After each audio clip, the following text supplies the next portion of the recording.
The upgrade cost with interest is probably $1.6 million to $1.7 million, and that's what's troubling.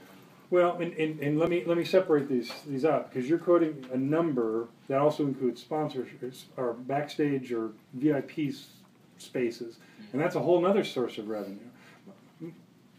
I looked at it very quickly, and you're right. Without putting me on the spot, if you just did the concession upgrade, yeah, and this is just the concession. This is just the concession upgrade, because we've got a number that we're going to talk about in more detail tonight of over $323,000 that we've already invested in the upgrade. So that $400,000 and a 20% net, boy, we get about halfway there to the debt service, and that's what I hope at some point before we come to a final vote we get to see. I think this is yet another component, another piece of deciding this. Well, that's concession revenue. You've also got club membership revenue. You've also got sponsorship revenue. I wouldn't be surprised if you're looking at a 3-year payback, 2-year payback. Yeah. And as soon as I see that, I'll probably embrace and get on board with that. But yeah, the number I'm talking about is just the interest and the principal on the concession upgrade. It's not the VIP, and it's not the VIP upgrade. This is just the 2 concession buildings. But we have 3 pieces of legislation. I think I touched on that today, and yeah. And the one piece of $780,000, that's the balance, because we've already spent $323,000, and none of that's interest on our money. So this is yet another piece to that issue, I believe. And do you have anything further?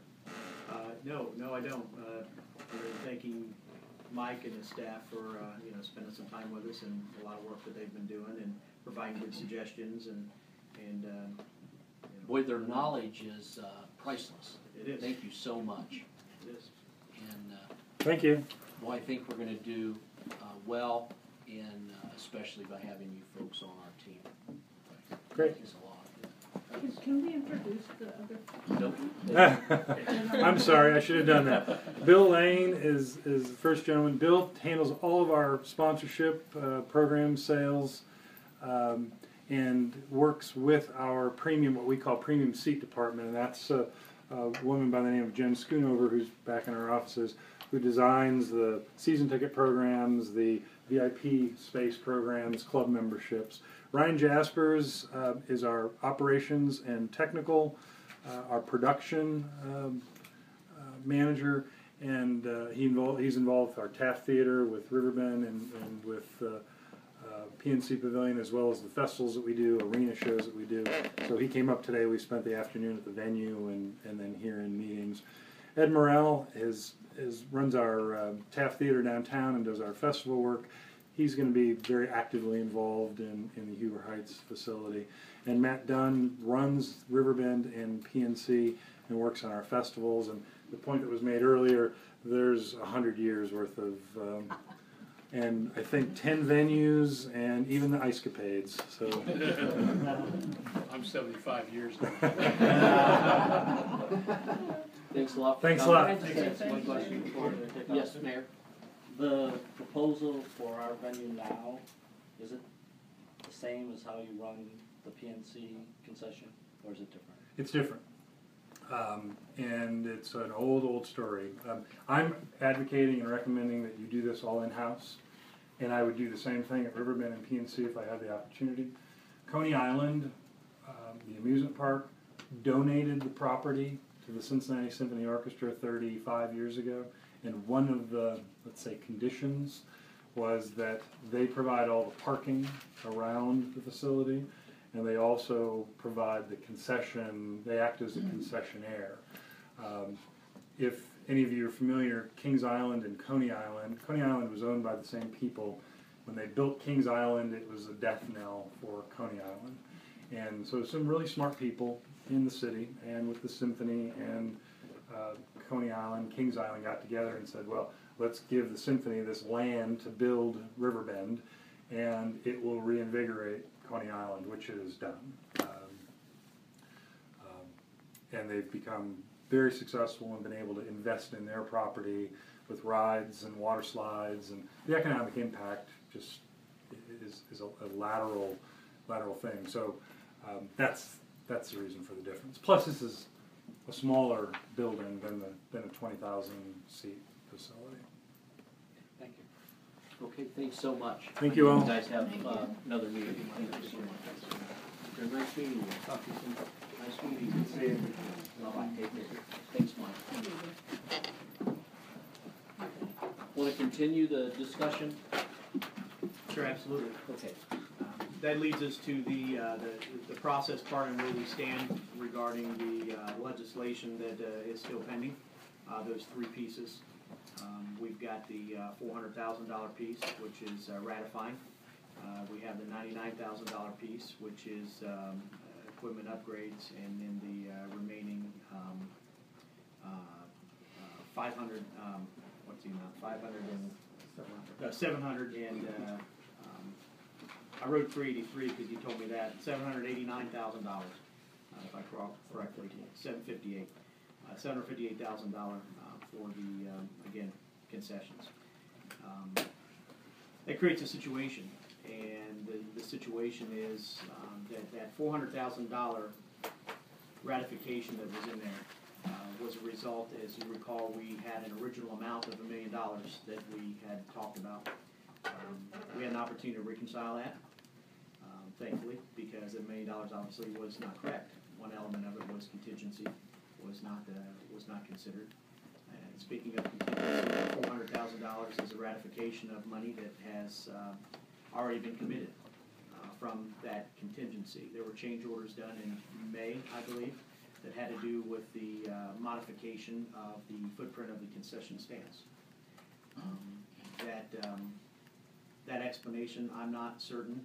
Everybody understood exactly what was involved, that basically put us on a path and committed us to that $400,000 at least, and that's information that I get as we go down the timeline with Ken. And I spoke to him earlier today, and he offered to help kind of illustrate, not to put you on the spot, but if I'm out of timeline, please by all means jump in. The 400,000 is for the VIP. Yes. So Yes. the legislation that speaks to ratification is a component of the project that was probably on every drawing you'll have ever seen. And I'll be glad to share a timeline on that if you care. Or Could you? yeah. In our original discussions, there was no VIP area because it's not a component at the PNC. So the drawings were a replica of what was built at PNC. We architecturally enhanced it. We talked about brick through the design process, and I tried to keep you all up to speed with each bi-weekly meeting. We thought maybe there'd be a necessity of not paving the entire lot. There was a number of things that we knew were marginal because we were working on a tight budget. Working into the design of the project, and I think the initial ideas came from Don's discussions with potential sponsors that we should have a VIP area. I believe that's where the original ideas came from. Okay, thank you. So when I look back at my meeting minutes from project construction meetings, the VIP area was in the design on May 7th of 2013 when we started having construction project meetings. It was conceptual at first. We talked about different ways of accommodating a VIP area. It got pared down significantly because I knew we were working with budget constraints.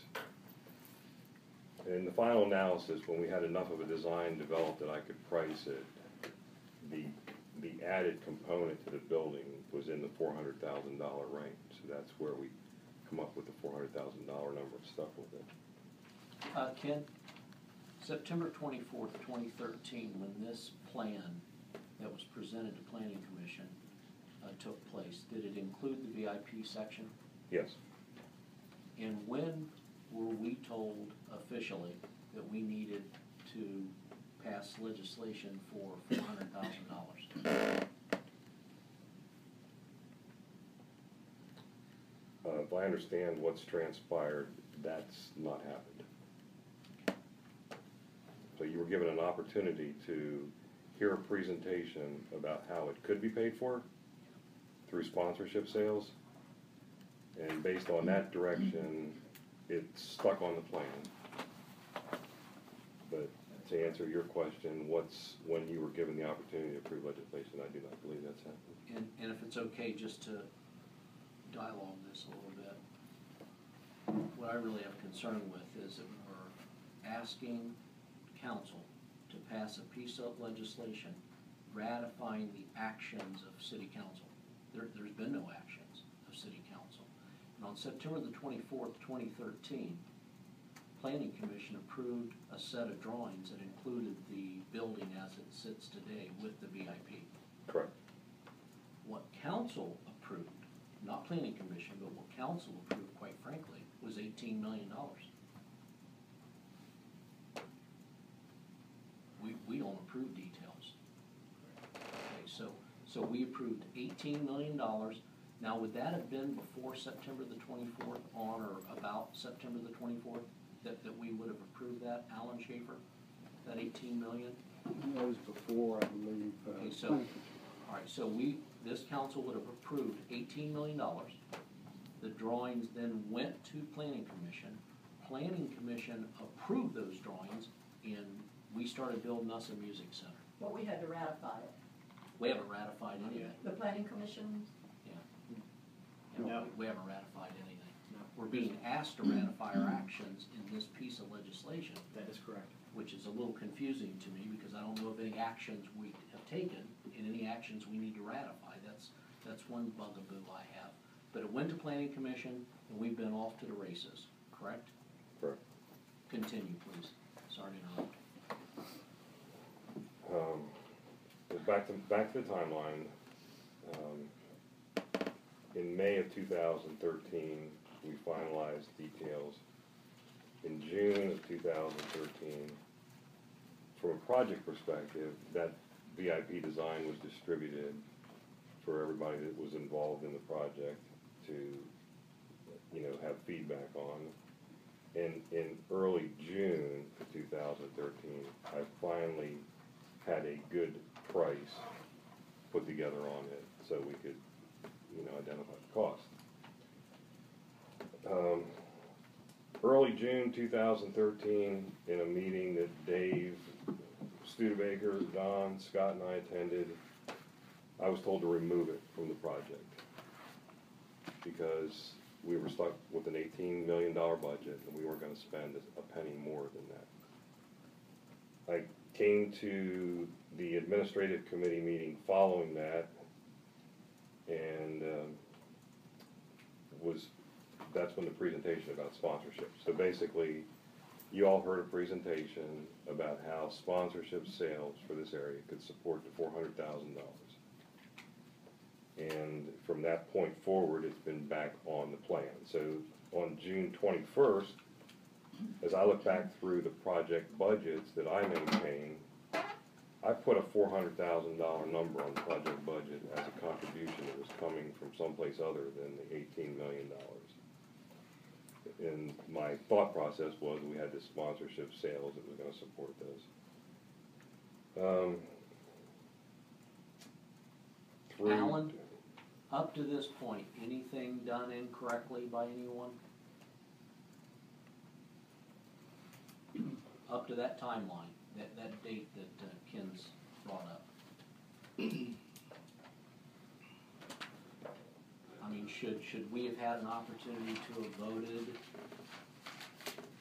Well, or were we still under the assumption, based on the facts, the records as you would examine them, we're building an $18 million music center?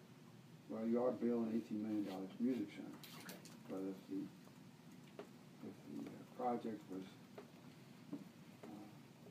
had an addition to it, that needed action. And did it get it? I don't believe so. Oh, you don't believe so? Go ahead, continue there, wait.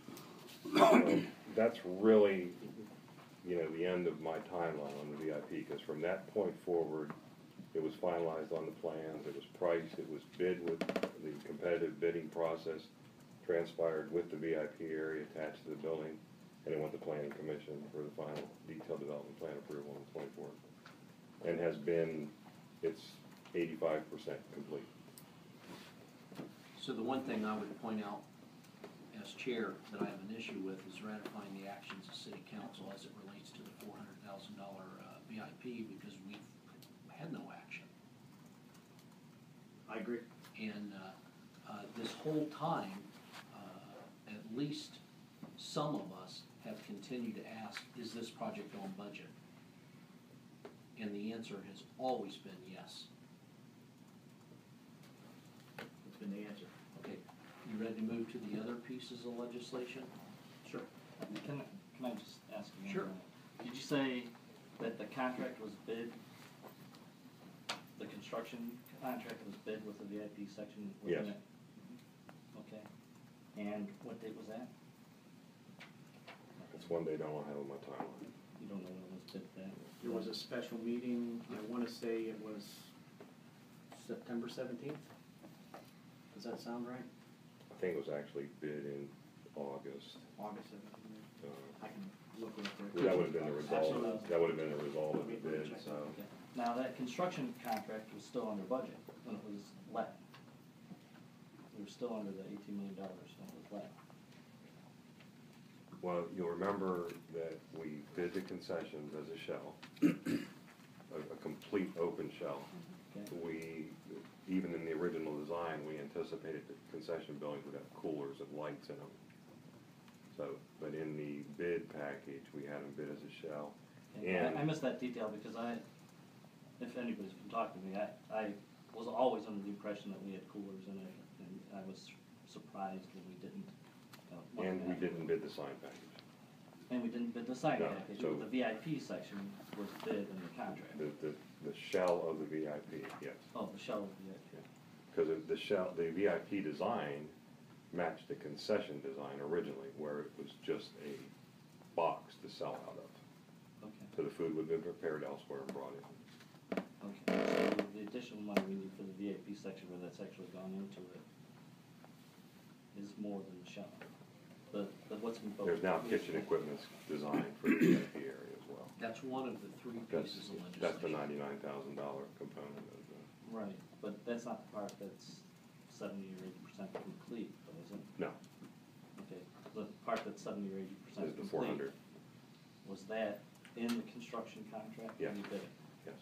And the construction contract was within budget when you let it? Yes. Okay, so somewhere between then and now, it's gone over budget. It appears like it's gone over budget. It's the funniest thing. Nobody You got I that? believe it was September 23rd. It looks like at the city council meeting agenda, resolution 2013-R-5865 for the awarding the music center building construction bid. And then on the 24th is when it went before planning commission. Would that have been another year or something? Was that the same year? Yeah. Yeah. Can I answer Tom's question? Yes, please. Tom, coming away from the meeting where the sponsorship presentation was made, I put that $400,000 number in the construction budget that's maintained on site. So we had $400,000 that we agreed was gonna be in addition to the project that was from sponsorship sales to fund the $400,000 VIP. Well, I was told that when, you know, at this level, we approved the VIP areas. So effectively, my budget has been $18,000,004. Ken, where was this meeting held where you plugged that $400,000 in? The construction budget is just an internal document I have on site. And then you would have presented it to staff? It's been circulated, yes, Where would those meetings have occurred? at the job trail. Okay, so these are meetings that we're not No, attending? correct. Okay, all right. You So, said that was June? 213. Yes, June 2013, And then we let the contract before that. August, September, September 23rd. of 2013. correct. So it's 2 months later. Yes. So- I'm answering your question of how the construction budget went, how the construction project went Okay. over budget in that timeframe. But when we let the contract in August of 2013, everybody here was still talking 18 million. Nobody here was talking 18.4. It depends on where you were talking. If you were talking here, we were talking 18 million. Apparently, if you were at the construction trailer meetings, you were talking 18 plus 4. And the problem is, Tom, staff should have hurried and did a piece of legislation and then give us an opportunity to vote up or down the 400. And that's what we weren't, that's what we haven't done. Alan, correct me, is that the mistake? That appears to be the case, yeah. And this isn't a $50 mistake, so it's a $400,000 mistake. So if we would have taken the number that was let out for the construction contract and added it to the site plan and that stuff, it would have added up to 18.4? No, there was a contingency fund, because we didn't bid everything in the construction contract. We didn't bid the sign So package. 400,000 would still have been counted toward the contingency fund then, so. At on that day, you could have said that, but we knew we didn't have everything bid yet that we needed to build. Right, but like the sign package, we knew that that was going to come out of. some- Contingency. I think when we let these contracts, Donnie, we'll sign a document that says that we've appropriated this money. I don't know how you sign a document like that in good faith, honestly, without having this money appropriated. I don't know how we did. I don't know how the thing's out of the ground. Alan? Is that correct or am I incorrect? Because the last thing we need to do is confuse each other by saying misstatements, but I don't know how you include an appropriation document to the contract, which probably is one for every contract, that says we've appropriated this money, when in fact, I'm being asked to ratify my actions and the building's out of the ground. How, that's a mistake, isn't it? Well, if the budget approved and the appropriation match up, then I think you're okay. Okay. We might not even need to vote on this. Okay, good. So we just say 400, Tom. 400,000, because apparently that's all approved and we're ready to roll. But anyway, let's continue, because there's gonna be, Tom's gonna have more questions as we go on. So we've talked about the 400. VIP. The 99 is like to finish out the inside of the VIP. Of the VIP, correct? Okay, and that would be equipment and such. Correct. Okay. And Ken, have we equipped this building to have this equipment installed?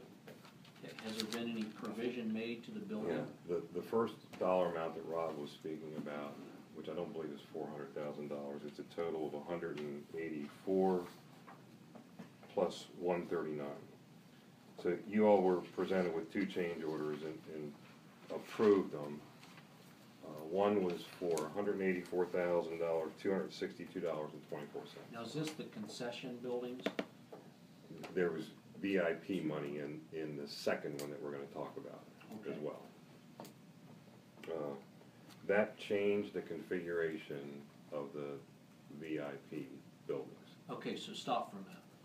Concession of VIP. Oh, I'm So- sorry, Concession. concession buildings. Okay, so we've got $18 million. We talked about, back here, not out there, let's spend another 400 and let's build a VIP. We're going to raise money through some sponsorship to pay for that. Hence, the comparison to how we did the $700,000 digital billboard. So it was a separate project, and we all knew it. It was all in the daylight. We passed it, and we had a cost-benefit analysis, what we were gonna sell, what it was gonna bring in, and how we were gonna pay this $700,000 digital billboard. In this case, we did part of it, but we didn't finish the job. So we didn't bring that to us. We have now. The problem is, the VIP's built. Then, On May the 20th, 2014, so just a few months ago, we did a change order. Alan, this change order is $184,440.37. Would you describe that what was told to us was thorough, and we had a thorough understanding of what that $184,440.37 meant? Alan Schaefer, do you think it was thoroughly explained to us that what we knew we were deciding on? Well, we knew it was gonna, what it was going to be. First of all, the answer would be no, correct? It would continue to be no, just like it's been? Well, it was explained in such a fashion that I know, just let me finish it. Okay. We know what the 184 was gonna pay for in actual dollars out. Okay. But the change orders resulted in committing the project to further expense that I don't believe was dealt with when the change orders were discussed. Okay, so when this change order for $184,000 was brought to us, it wasn't thoroughly explained That's what that meant. Is that correct? I believe that's correct. Well, that's unbelievable. I asked the same exact questions twice. Okay, now, what did the what did the $184,000 actually mean? Didn't it mean well over $1 million was gonna be spent?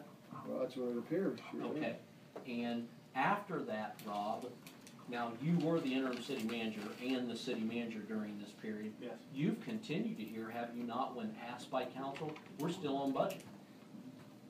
So one might ask, Tom, where'd you get the 184? You got it out of your contingency fund. Now, I don't know about anybody else around the table. I didn't think that's why I set up a contingency fund. Because when you spent the 184,000, you've changed the physical dimension of your concession building. Then, less than a month later, on June the 17th, you approved another change order for $139,310.85.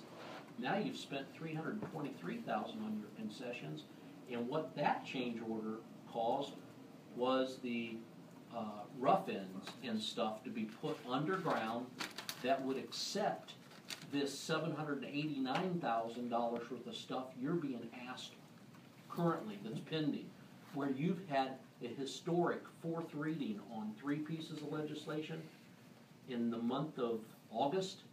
We knew all the way back in May that August was going to occur, because the change order for $184,000 and the change order for $139,000 resulted in these 3 pieces of legislation. Is that the way you understand it, Rob? Yeah, that's what I opened with, yes. Yeah. I have a real problem with this. I thought tonight I would hear like a cost-benefit analysis on how much more I'm gonna make selling a hot dog, but at these prices, you're not gonna recoup, no offense to anyone that gave a presentation tonight, but the payback's gonna be in 3 or 4 years. Are you kidding me? On $1.6 million in just additional cost to your concession stand? If that's true, I can't get my head around it.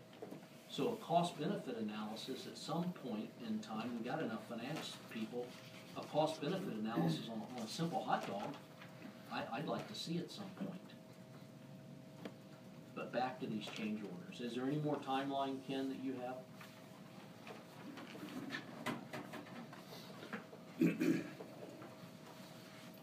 Well, that takes us through the 2 components of concession that have already been changed.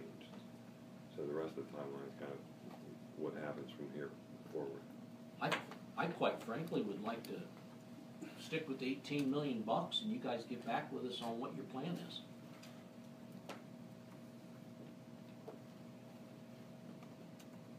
I'd like to open for spring of 2015.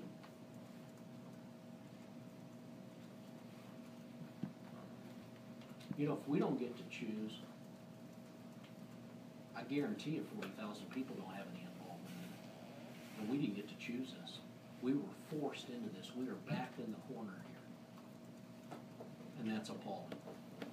I don't feel like I was forced into to anything, and all through this process, there may have been something that was missed, but I missed it because I really believed that we had given all of these numbers we've heard before, and we've discussed before, and I don't feel like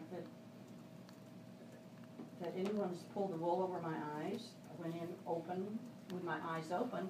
The one big unknown, or the big thing that we really are counting on is the funds that will be derived from doing the concession stands and having the VIP section.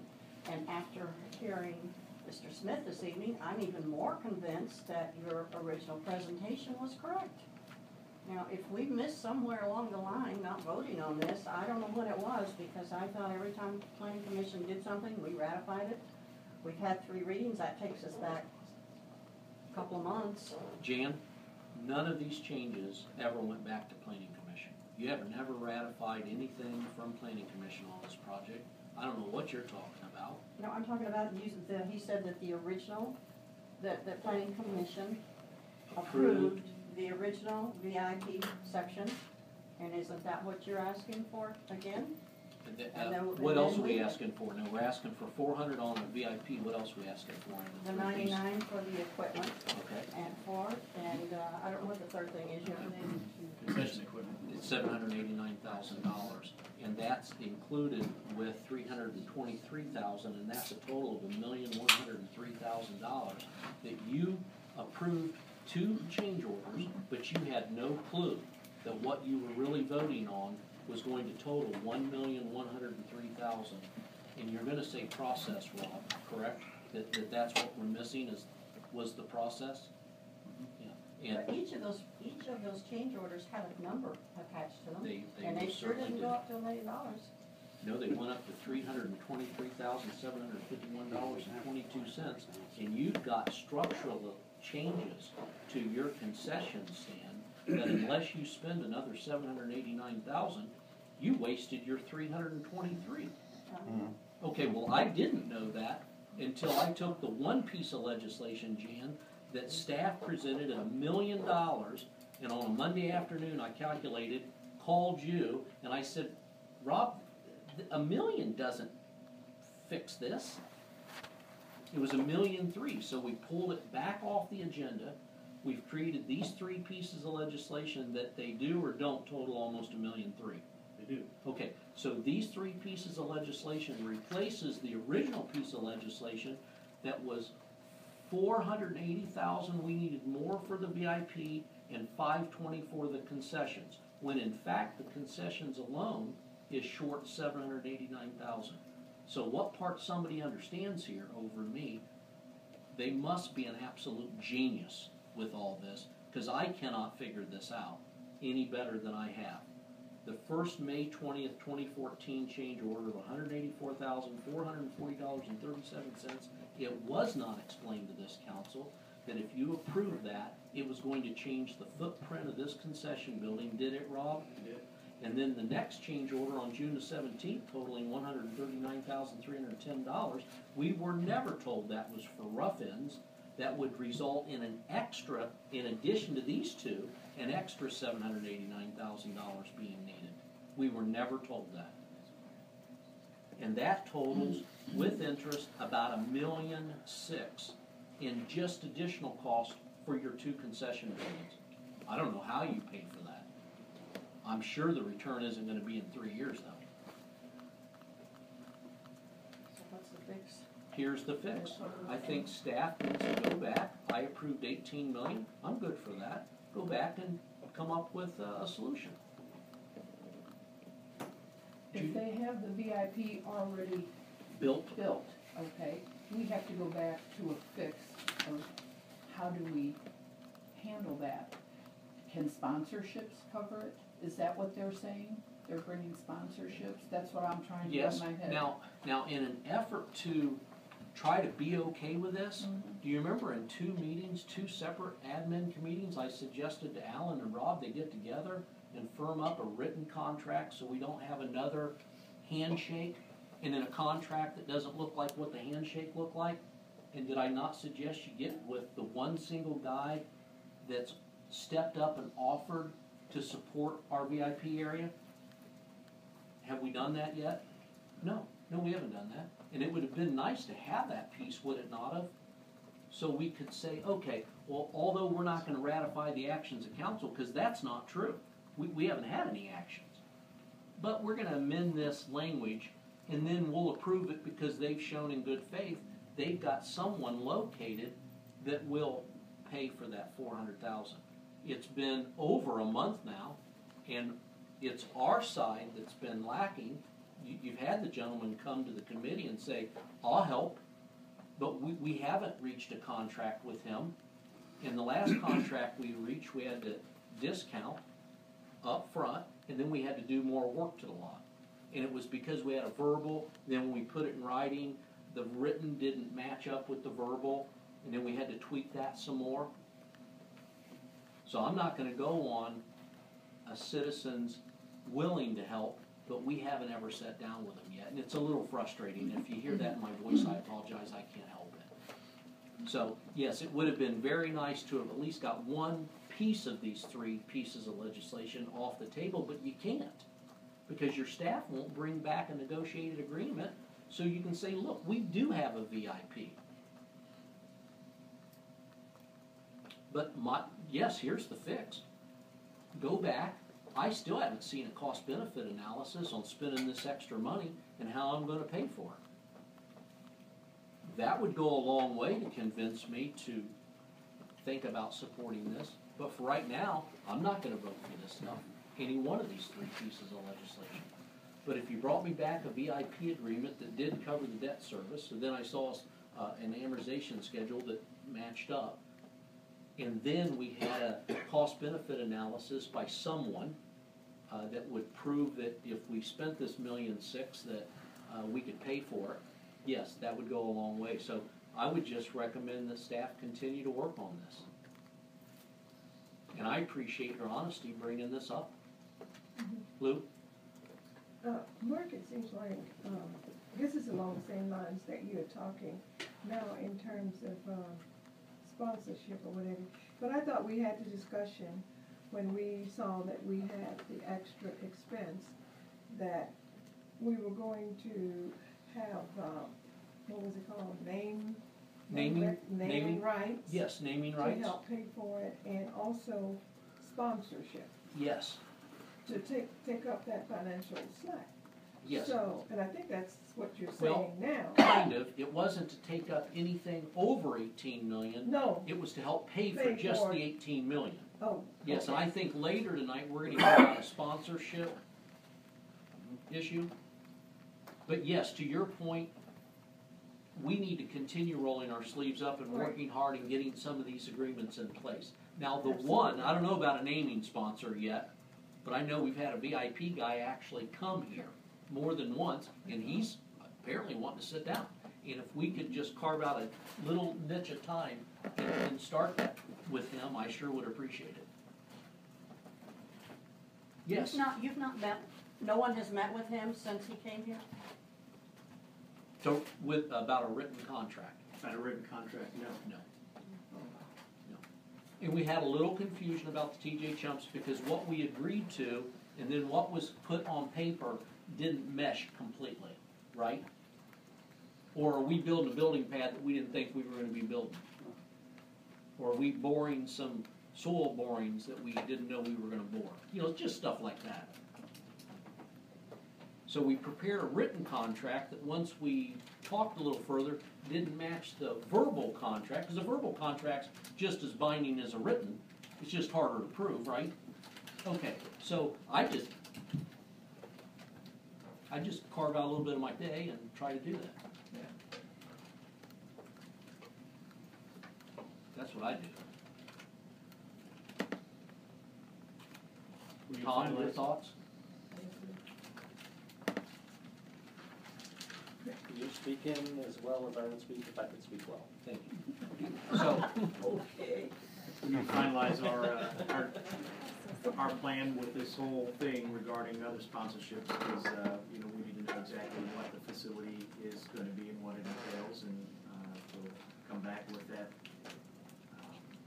cost benefit analysis as well as an option for. At the next admin meeting, you could provide that? Okay, along with the VIP contract and that type of stuff, if we can reach You have to have a contract. couple of options to make sure the VIP exists. Yep. For that contract, and, which would be an element of negotiating that with the gentleman. Jan? According to Mr. Mike Smith, they're just waiting for us, because they have people that are out there that are interested, or that they're talking to, but they don't know what the final product is going to be. So, we can't drag our feet on this. I'm sold on the VIP section, I'm sold on the fact that it'll pay for itself. I listened very closely to Mr. Smith, and he knows a whole lot more than I do about this particular industry, and I would like for us to move as quickly as possible. Now, here's the other side of that conversation. I listened to Mike as close as she did, I believe, and he didn't bring a cost-benefit analysis. He did say that we needed to have, let's see, where's my notes? We needed to have happy people, cold beverage, and plenty of windows. If we don't move forward with this extra cost, we're going to have cold beverage, plenty of windows, and happy people serving. What I have a little bit of concern with is when we're going to have a payoff of $1.6 million in 3 to 4 years. I question that. So now, let's talk about another thing. We're not holding up booking shows or anything from what you know because of this VIP, are we? Okay, so if we heard something like that, that's not correct, is it? No, it was the And, concession and stand. here's a news flash.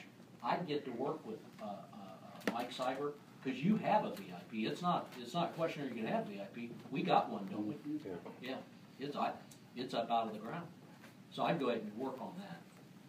But that's, if you would please, if you'd bring that back to us at the next admin meeting.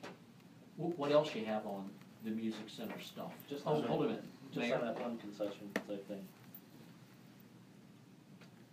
To use them now, do we have it would be the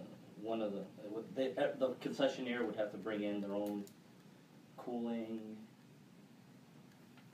Obviously, we don't have refrigerators or anything, so they'll have to bring in their own stuff in order to keep it cool or warm, or are they functional in some capacity the way they are? Tom, the way, no, they will be. They still will be. They always were going to be. And they were just like you have at the PNC in Riverbend. Are they not originally? Yes. Yes. But what you won't be able to do is grill a sirloin steak. Okay? So yes, you finish the project, you'll have 26 concession windows for the general, and you'll have how many at the VIP? I think it was 3 Because points. you already got it. So they'll have to bring in hot pizzas, cook somewhere They'll else. do it just the same way these guys that gave this high-profile presentation does it. Same exact way they do it. So in Coney Island, they don't prepare anything on site? I don't know how they do their food service down there. We'll do it just like they do at the PNC.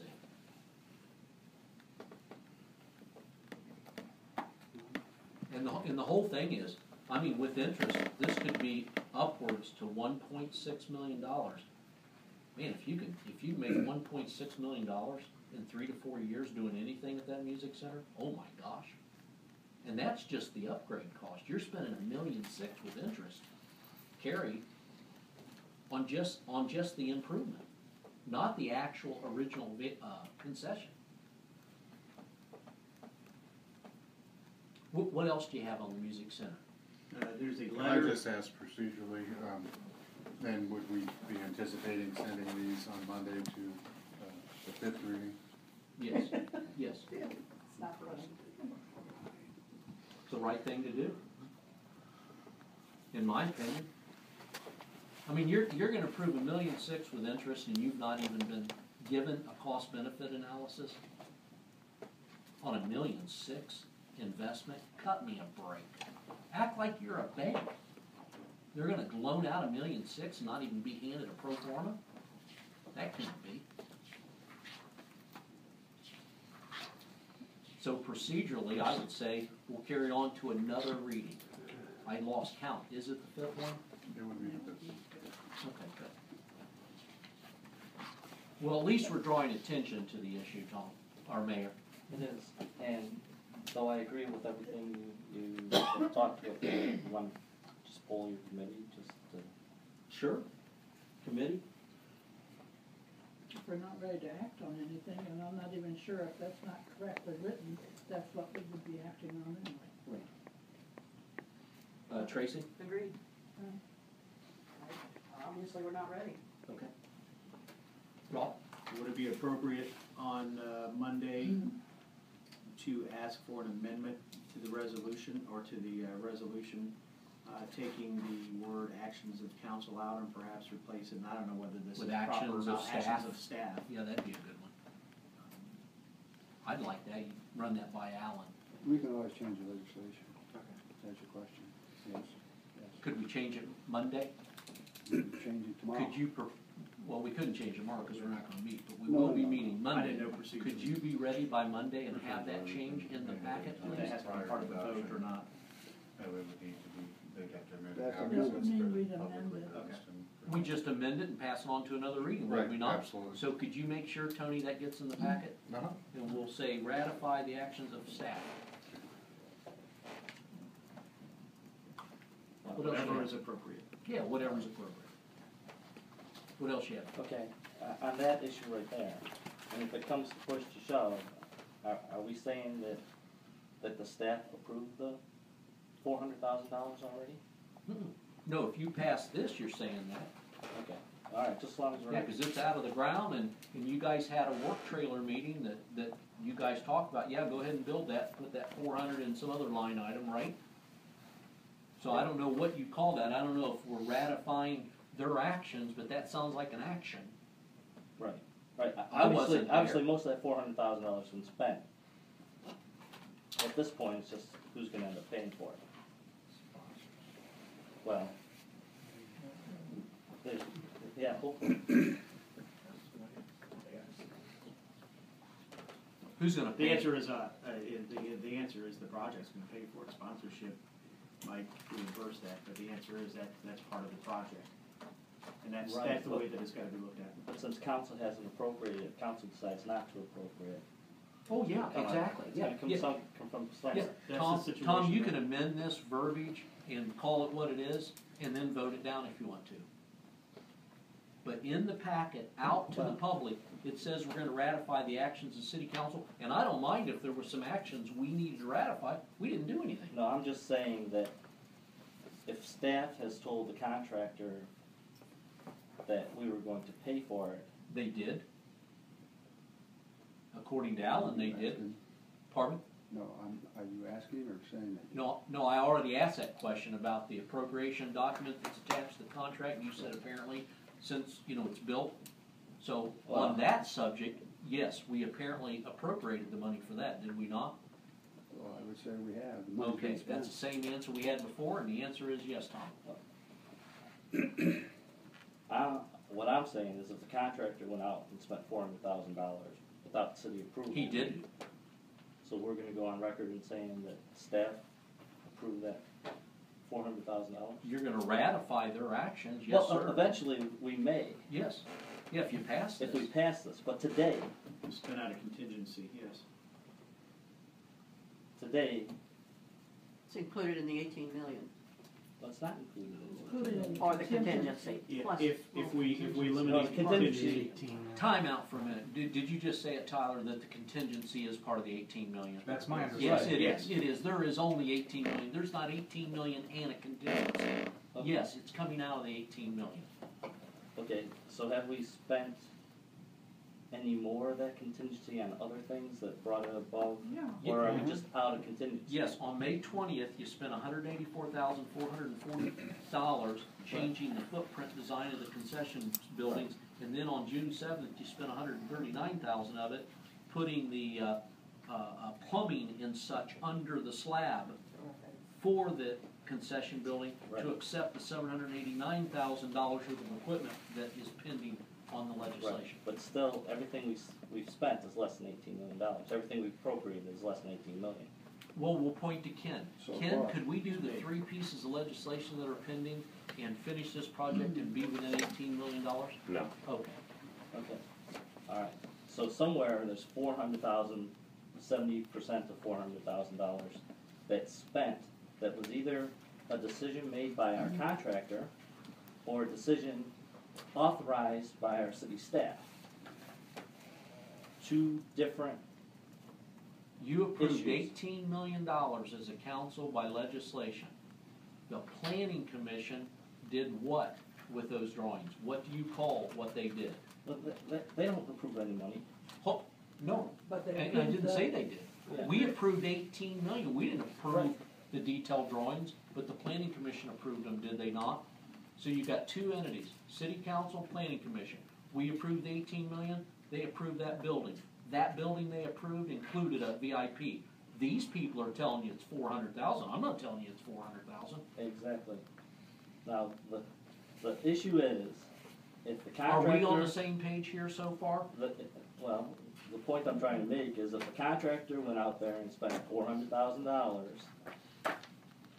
on their own, based on things that weren't voted on, or somehow authorized, or that, then the contractor would be liable for that $400,000. Very much so, yes, sir. Now, if it was complicated by the fact that you had city staff coming out there and saying, oh, it's good, and that's, then the city could be on the hook for that $400,000. Now, Are you asking or telling? well, it's my impression, so I'm not saying that, it's a Alan? statement of fact. Is that close, Yeah, in your yeah, opinion? Yeah, Okay. you got it. Can I So, offer at this one? point, I wouldn't want to go ahead and say, staff authorize it unless we know staff authorized it. And I'm not suggesting that, I'm suggesting that where it says ratifying the actions of city council, you're ratifying the actions of staff, and you're not doing anything till this is adopted. So Yes. you can amend this language, and you've done no action to ratify Right. anything. Right. But you've taken out of this document a misstatement. Well, I anticipate What- that it's gonna come up as amnesty legislation anyway, or something similar to it. When we That's decide- what this is. Essentially what it when- is. That's what this when- is, when we- Tom. When we decide that we want to take That's what responsibility. this is, yeah. Yeah, when And we your- decide that we and your want to take. pending amnesty legislation Mhm. suggests that we're gonna ratify actions of city council. And that's not what we're doing. Okay. And I'm suggesting, and I'd like to get an amen from you, I'm suggesting we take it off here. We amend it Monday and we get Right. that off this document, it's Right. untrue. Well, I wouldn't change it to staff at this point either. Okay, I mean, if we decide later that it was a contractor and we wanna pay for it because we wanna keep good faith with the contractor, that's fine. If we know that city staff authorized it and we wanna do amnesty Here's what I know, legislation, Tom. then we can say Tom, city staff did. Tom, I don't know if staff authorized it, but I know that we had no action. That's right, This- that's fine. So can we change the wording Yeah, I or just not? wouldn't change it to city staff. What would you change it to? I don't know how, I really don't remember. Alan, the do you have a region now, but- suggestion? Because that's an untrue statement. So what would you change it to? You could change it to staff, that'd be one approach you could take. But we don't wanna do that. The other- Not until we recognize that it was a staff issue. Or you could take out the ratification concept completely and just say Authorized, authorized. Okay. I mean, that's a possibility.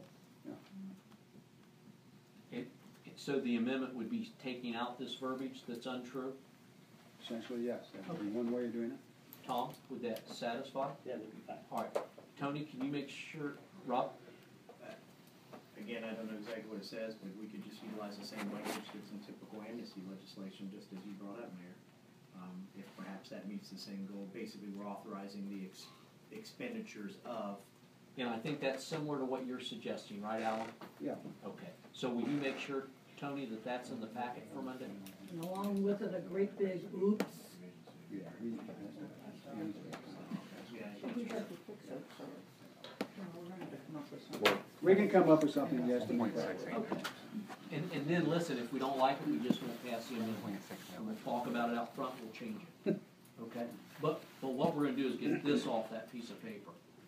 So, yes, sir. If I could address some of the comments that the mayor just made, so that everybody's, has all the facts as they're thinking about this. The VIP area was part of the original plan and bid package. We all know it's part of the approved set of plans. So what the contractor has is a $12 million contract, fully executed by the city with, Alan, isn't there an appropriation letter or funding letter that's part of the standard construction contract? Yeah. Attached to every contract. That's just.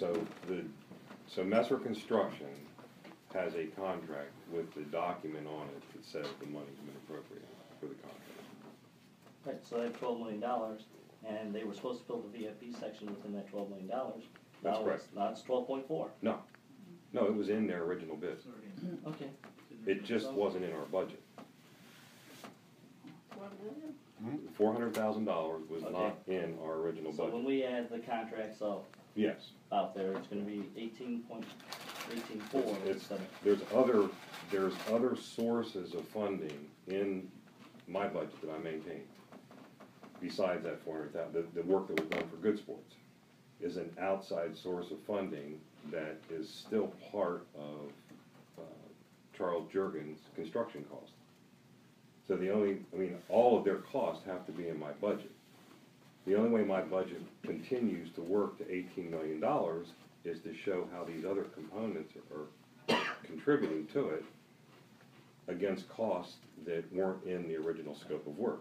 So the contract itself, $12 million, includes this VIP section.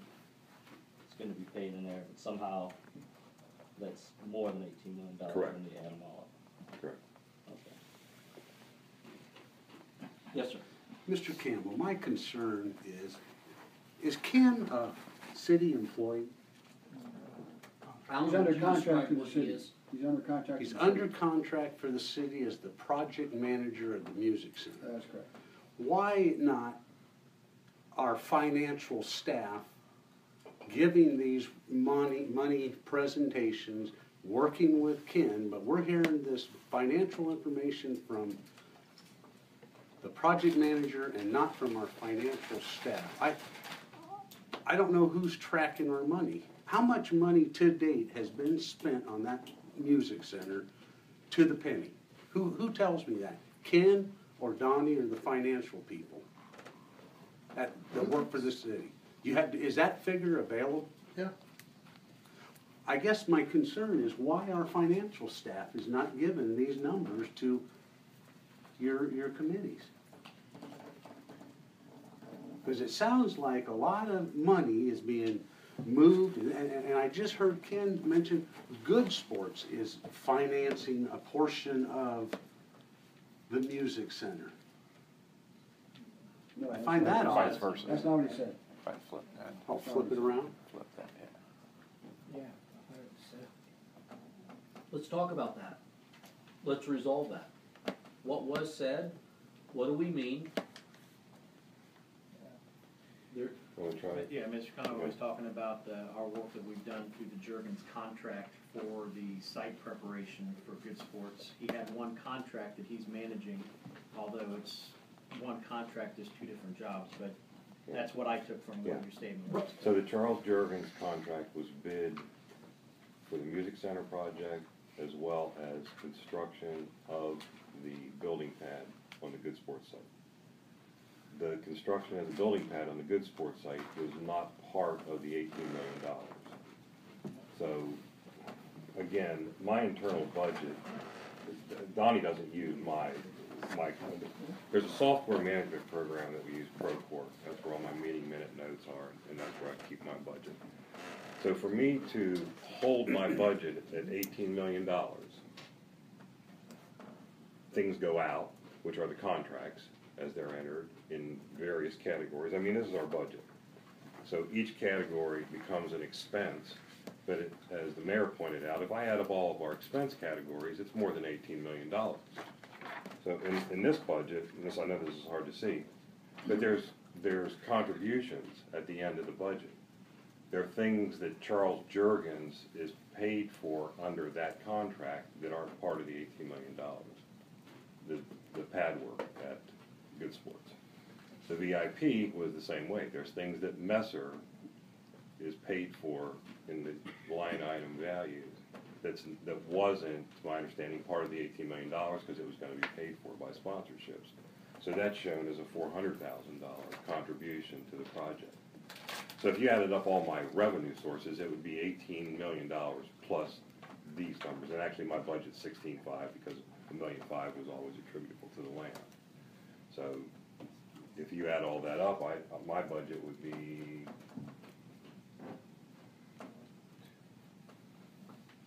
$700,000 more than $18 million. Odd dollars, of course. But those are things that those contractors are under contract for that aren't part of the $18 million. But the $170,000, for the pad though, we as a council knew that when we entered the Good Sports, that we would pay that, and we appropriated that Correct. money appropriately. Yeah. At that time. So it was, that's fine, because. Sure. we So consider tracking that totally- particular item through this works just as it should work. Right, right. What doesn't work is the 400. 400,000. Yeah. But what I wanted to make a point of to the mayor was that I believe you'll find that the contractor's paperwork is in order. Well, I include our management company as one of the contractors too, so that, if that decision was made by you without the support of the staff, could possibly fall. To add the appropriation letter to the contract? The $400,000, to spend that $400,000. Now, is anybody gonna speak up here? Whose idea the $400,000 was? Or are we just gonna let Ken take Yeah, it? it was not Ken's. Well, who was it? It was ours. Okay.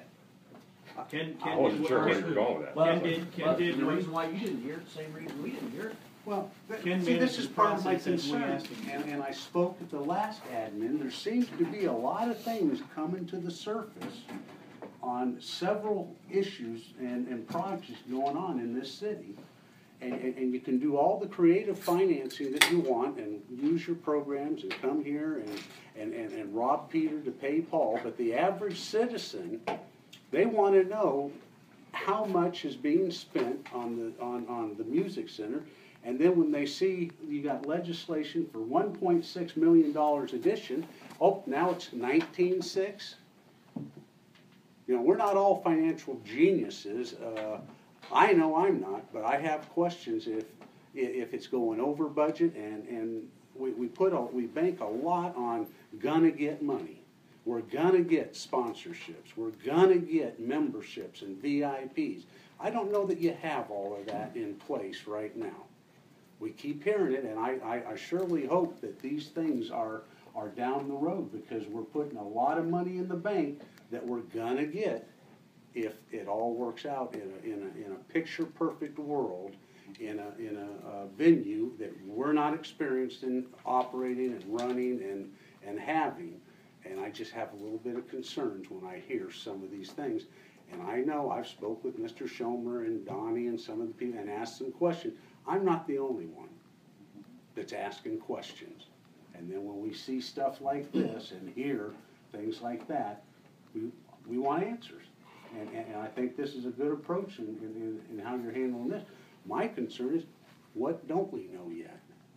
Are we gonna hit $500,000 next month? We don't or know what what we don't know. And apparently, But the stopgap, turn your recorder up, the stopgap is the legislation, right, okay?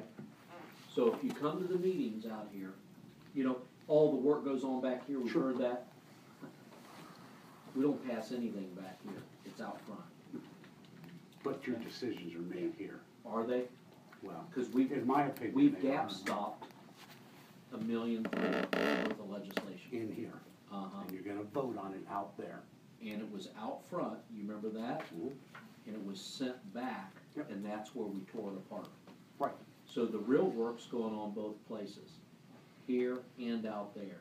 But the stopgap is, there ain't being $1,300,000 spent until we all know what it is, all of us. Oh, absolutely. In No, your no, I music understand what center, you're doing. Had we not stopped it, your music center guarantee would have been 19.3, Yeah. not 18. Okay.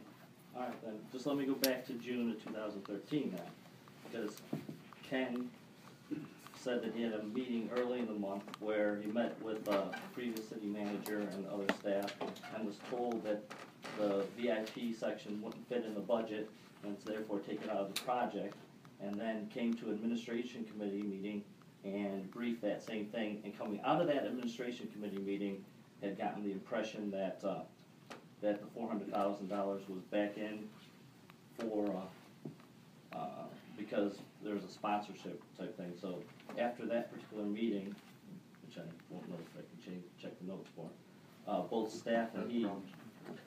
Can I stop you just for a minute? Yeah. In following the charter, once that meeting occurred back here, nothing was really happening until a piece of legislation was generated and approved by us. You with me? Mhm. And that was in 2013. Right. This is 2014, and you're just now seeing a piece of legislation. Right. Now, true. Just the impressions that came out of that from both our management company and our staff seem to have gotten the same impression right there. And then And what At impression one do you point- think they got?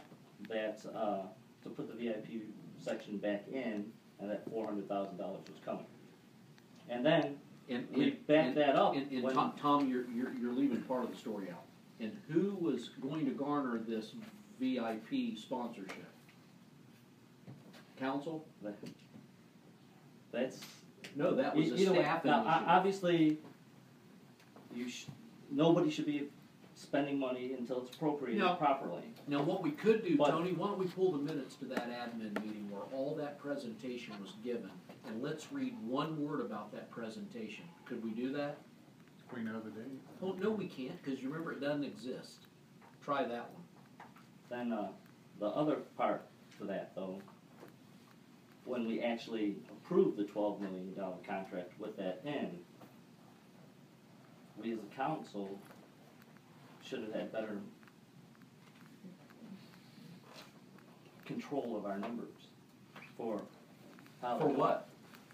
For knowing whether we were in budget or not. Stop for a minute. When did those plans that had the VIP on it, that came in budget, when did they go to the planning commission?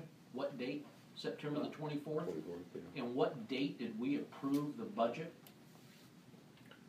I believe that was back in January. It was a week or so before that. Yeah, a week or so before that. So we approved the budget, Tom.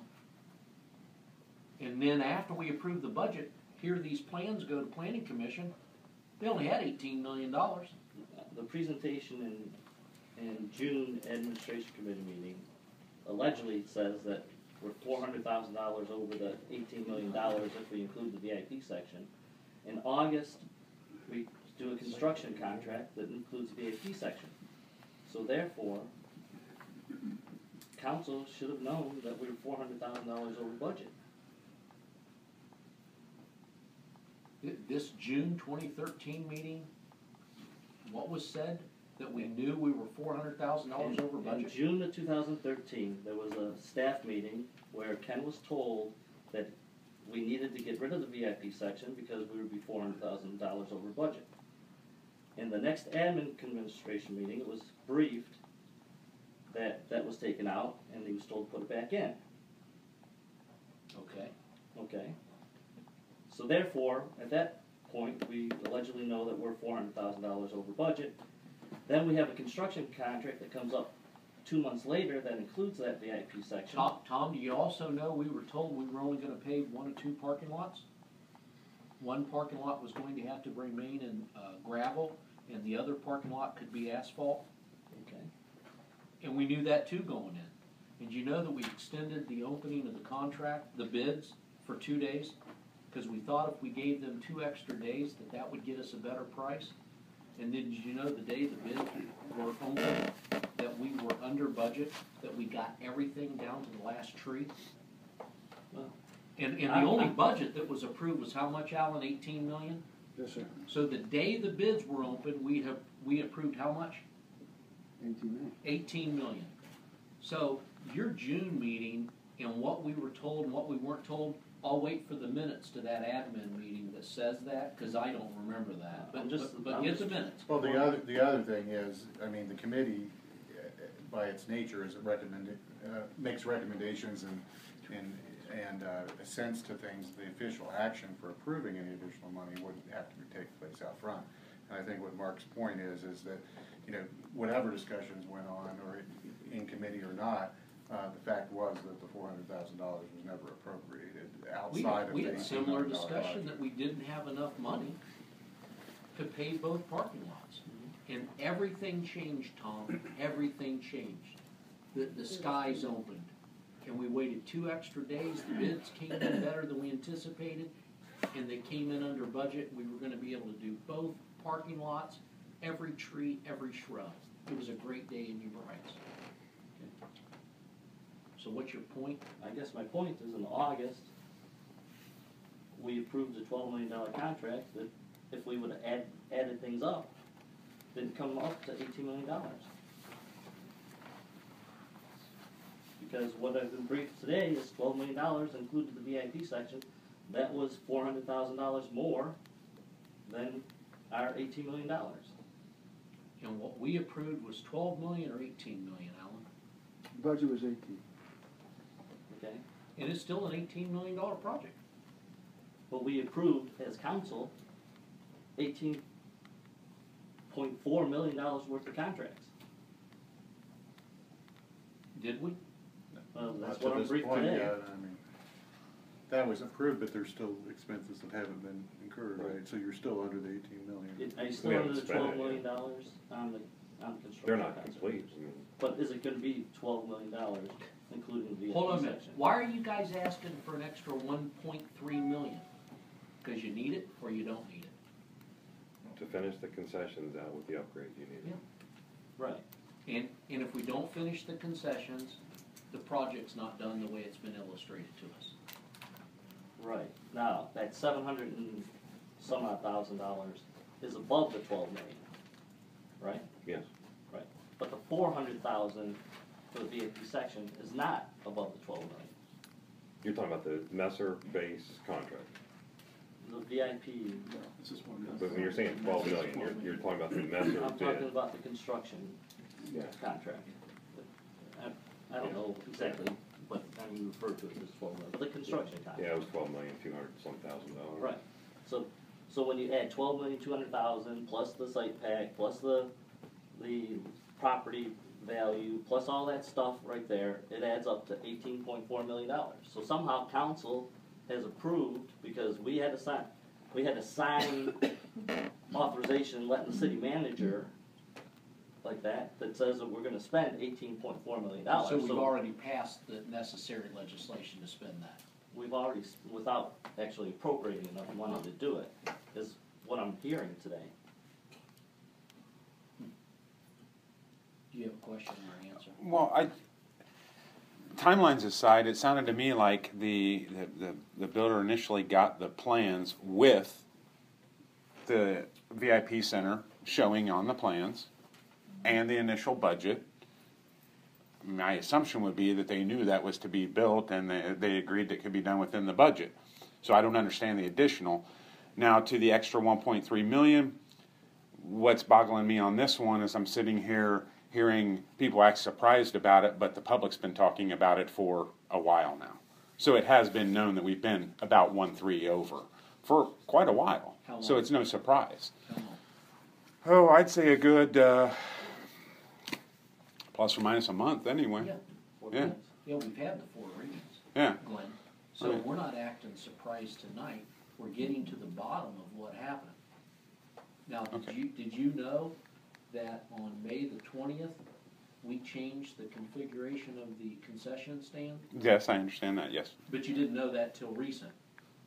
That did. would be We the should additional share that. 700 and some thousand, No, correct? that'd be the 184. Okay, no, that I wasn't aware of. Okay, No, and did you know about the 139 that put all the plumbing underneath the slab? no, We didn't either till Right. recent. okay. That's what we're surprised about. Gotcha, So we're okay. not fools here. Okay, fair you enough, know. fair enough. Okay? Yeah. Okay. That was not the assumption, I apologize if that's the way it was Oh, taken. yeah, they came in as change orders, but here's the point.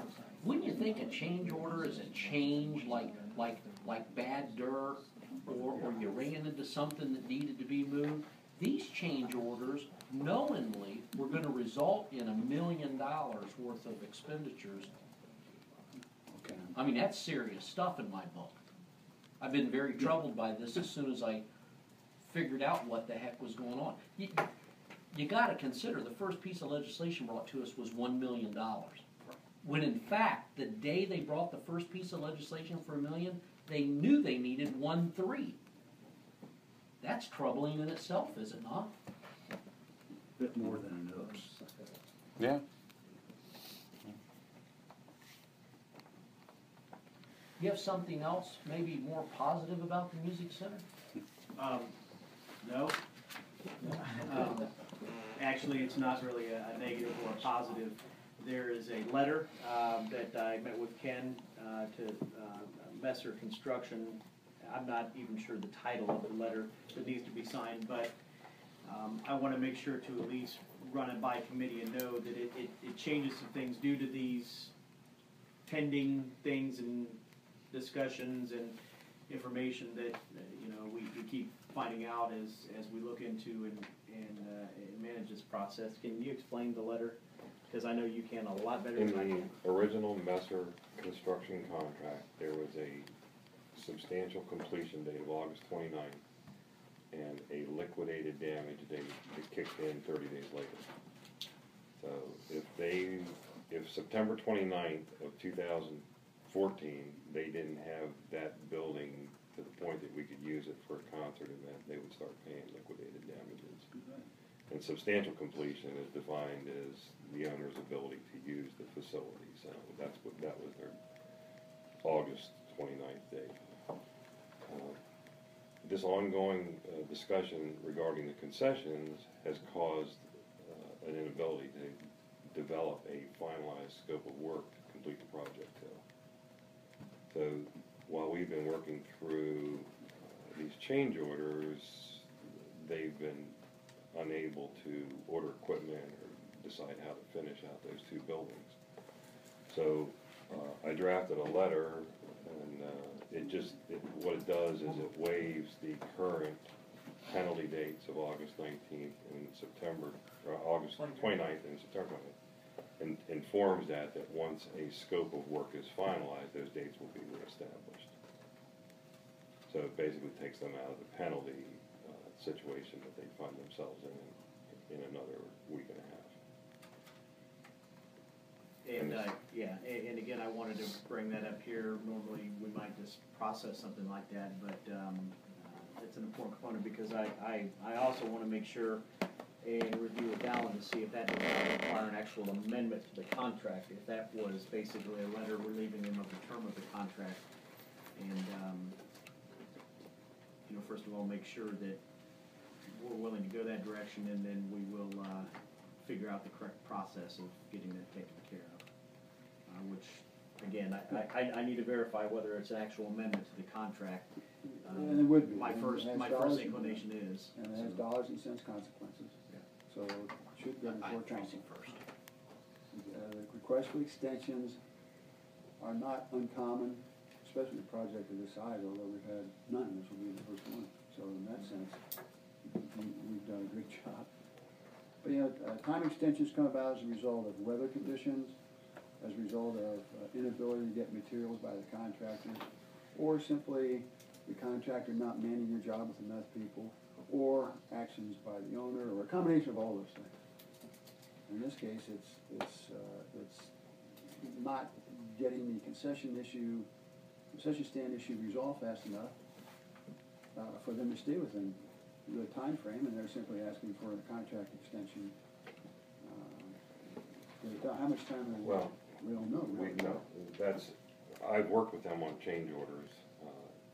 The change order that's drafted for the acquisition of the kitchen equipment does have a time extension on it. Yes, I was intending for that to cover what we would need to do in adding time, because the fabricated stainless steel kitchen equipment, cold and hot prep tables, coolers, that all has between an 8 and 12-week lead period on it, and then it's about a 2 to 4 week install after it arrives.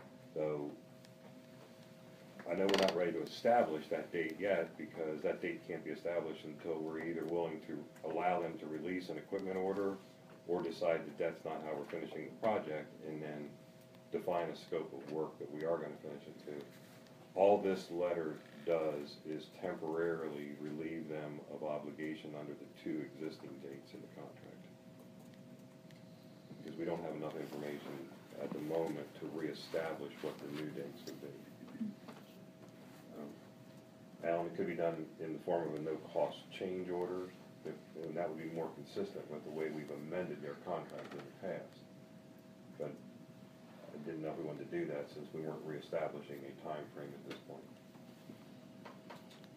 Well, you'd have a no change cost, I'm sorry, cost change order to get us to a point though.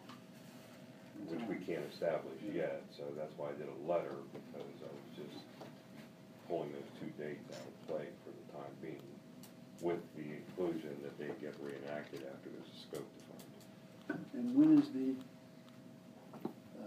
completion date's August 29th, you Yes. said? Okay.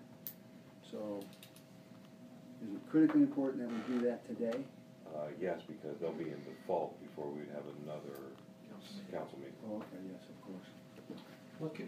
could I call on Tracy then, Jan, Tracy? So just a question relative to the scope of work. Are we hearing then that Messer's scope of work is only, it's being delayed only because of the concessions? Or, and all other pieces of their work is complete and this is the only thing outstanding? No, there's certainly been some weather impact, but it's been difficult. It would probably be next to impossible to identify what components of work have been affected by either a decision that we've made or a decision that we've not yet made. For instance, we couldn't order brick for the concession buildings until the new design was approved. And the brick, we've only had brick for those buildings on site for about the past month. So that's a component of having a decision affected our ability to get materials on site, which then prevented us from pouring concrete around those areas out front. The rough-in on the slabs was a holdup because we couldn't do other plumbing work in the building. So that actually prevented concrete work inside the building from getting started into the VIP.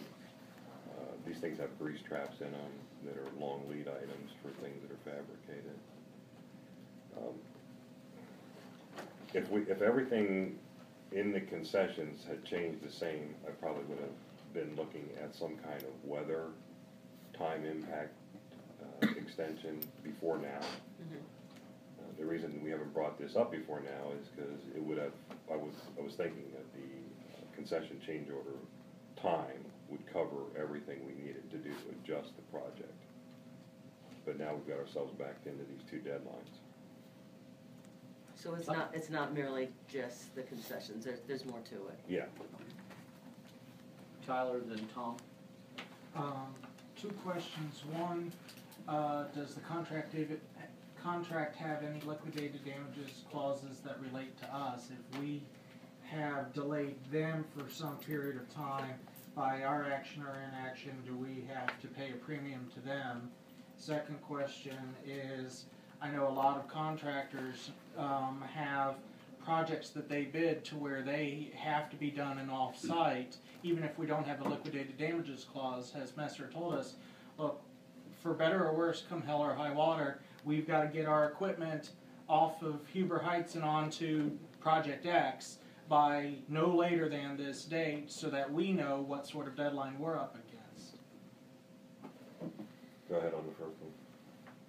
I don't believe there's a reciprocal. Yeah, I don't think so, but I wanted to double check. It's owner caused delays are covered by extensions of time typically, and I'm virtually certain that's what our contract says. I believe there's only one provision for penalty, and it's against them. Yeah. I would expect that. My concern was, part of my second question is, Messer, of course, saying, look, we want to get your thing done, but we've got to be off-site to our new thing. Do we know if they have No. an off-site date? No, they do not. Okay. We know, and they do not. Okay. Mayor? The brick and the rough end on the slabs, the things you mentioned right there, those are things that we actually are paying for in the change orders that were made. Correct. They're not things that, That's correct. so basically, those delays, we should have known about when we approved those change orders. That's correct. So I knew when we got the core and shell building change order approved, that was gonna be 6 weeks until I had brick on it. And then, what things are not done that aren't in the concession stand area for the rest of the building? What scope of work isn't done? Internal to the building itself? There's concrete work to be done.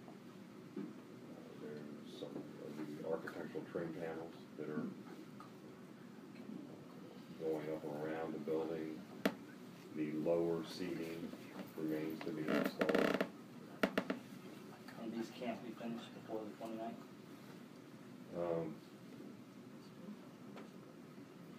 There's a good chance that the concrete work will be finished by the 29th, the interior concrete.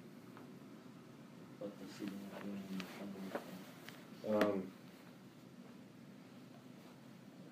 I guess when you look at that project, there's no reason to disrupt their flow of activity, to say, come in here and get this done, even though we know out here you've got a month's worth of work left to do.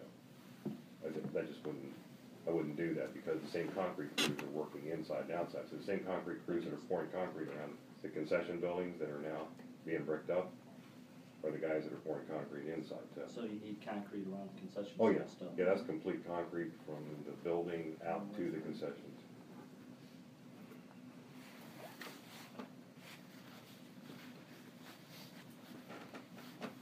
That concrete actually was paid for inside the 184,000 too, right?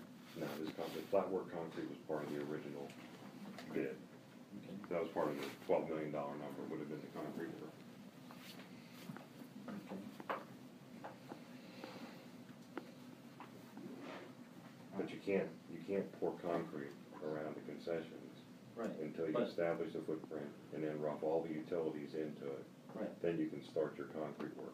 But we've already appropriated all the money for concrete, the rough ends, and all that stuff. All we haven't That's correct. appropriated for is like, The timing issue, Mayor, is that they started a project in August of last year, but we didn't give them a design on the concession building until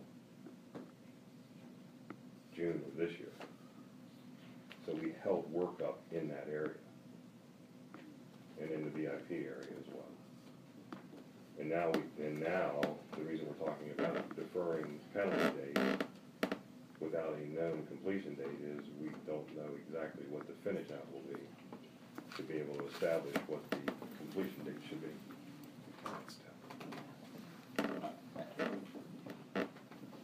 how disruptive the things that you're paying for with the $750,000 Yeah. right there. Those things can be added or placed in once all this rough work is in and all the concrete is in. And Well, it's not quite that easy. Like, I haven't set steel on the concession buildings because I don't know what to do with roof curves. Until we decide what our equipment package is, I don't know what to do with the steel framing and the roof decking. So I'm holding them up from so the roof setting curves steel. are functional or? Yeah, to the equipment. What refrigerator can go in there? Well, refrigerators, they actually get poured in place.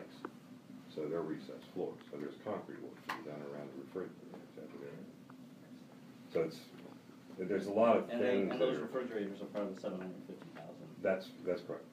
If you look at that 750 in rough numbers, most of 500 is purchase of the equipment. I think the equipment purchase package is $480,000.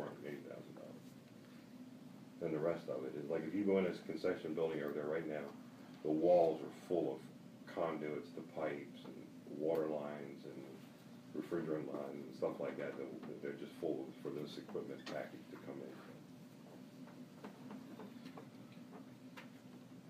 Is that it?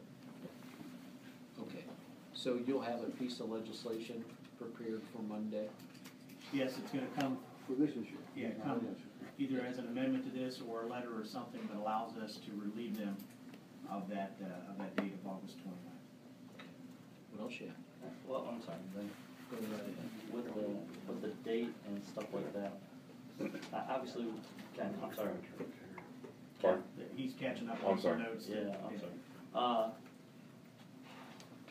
Right now, it really shouldn't make a difference to us because we weren't planning on opening this year anyway. Is there a chance that we'll not be able to pour concrete in time and delay the next year? No. So, No, we once can those- extend 2 months, No, 3 once months. those first two changeovers were signed, Mayor, that gave me everything I needed to do to get the buildings up and get the underground in, which released the concrete. So once the underground work was done, then we could start pouring concrete away. So if you look at the project now, all the concrete's poured from the street into the concessions, and we're working our way, actually we'll come the other way back in, from the building back to the concessions. Okay, so this won't go in. No. But the 29th Right. Okay, what else do you have? regarding, well, that's it with Music Center for that particular item, and then whenever the next one comes up, I've got. Tony, what's our next item?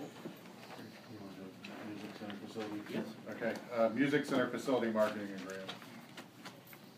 What this is in brief, is our ability to allow joint venture advertising to market the naming rights. They have a great amount of outreach and resources, and rather than creating a gap later on where they approach us and say, hey, we have somebody possibly that can come in, the part of their part would be marketing that and bringing that to us. Obviously, it's not charity work. We want to be able to have an agreement in place for the possibility of that occurring. Judy Wheeler of Joint Venture Advertising has contacted me and has wished to set up some meetings with a prominent potential title sponsor.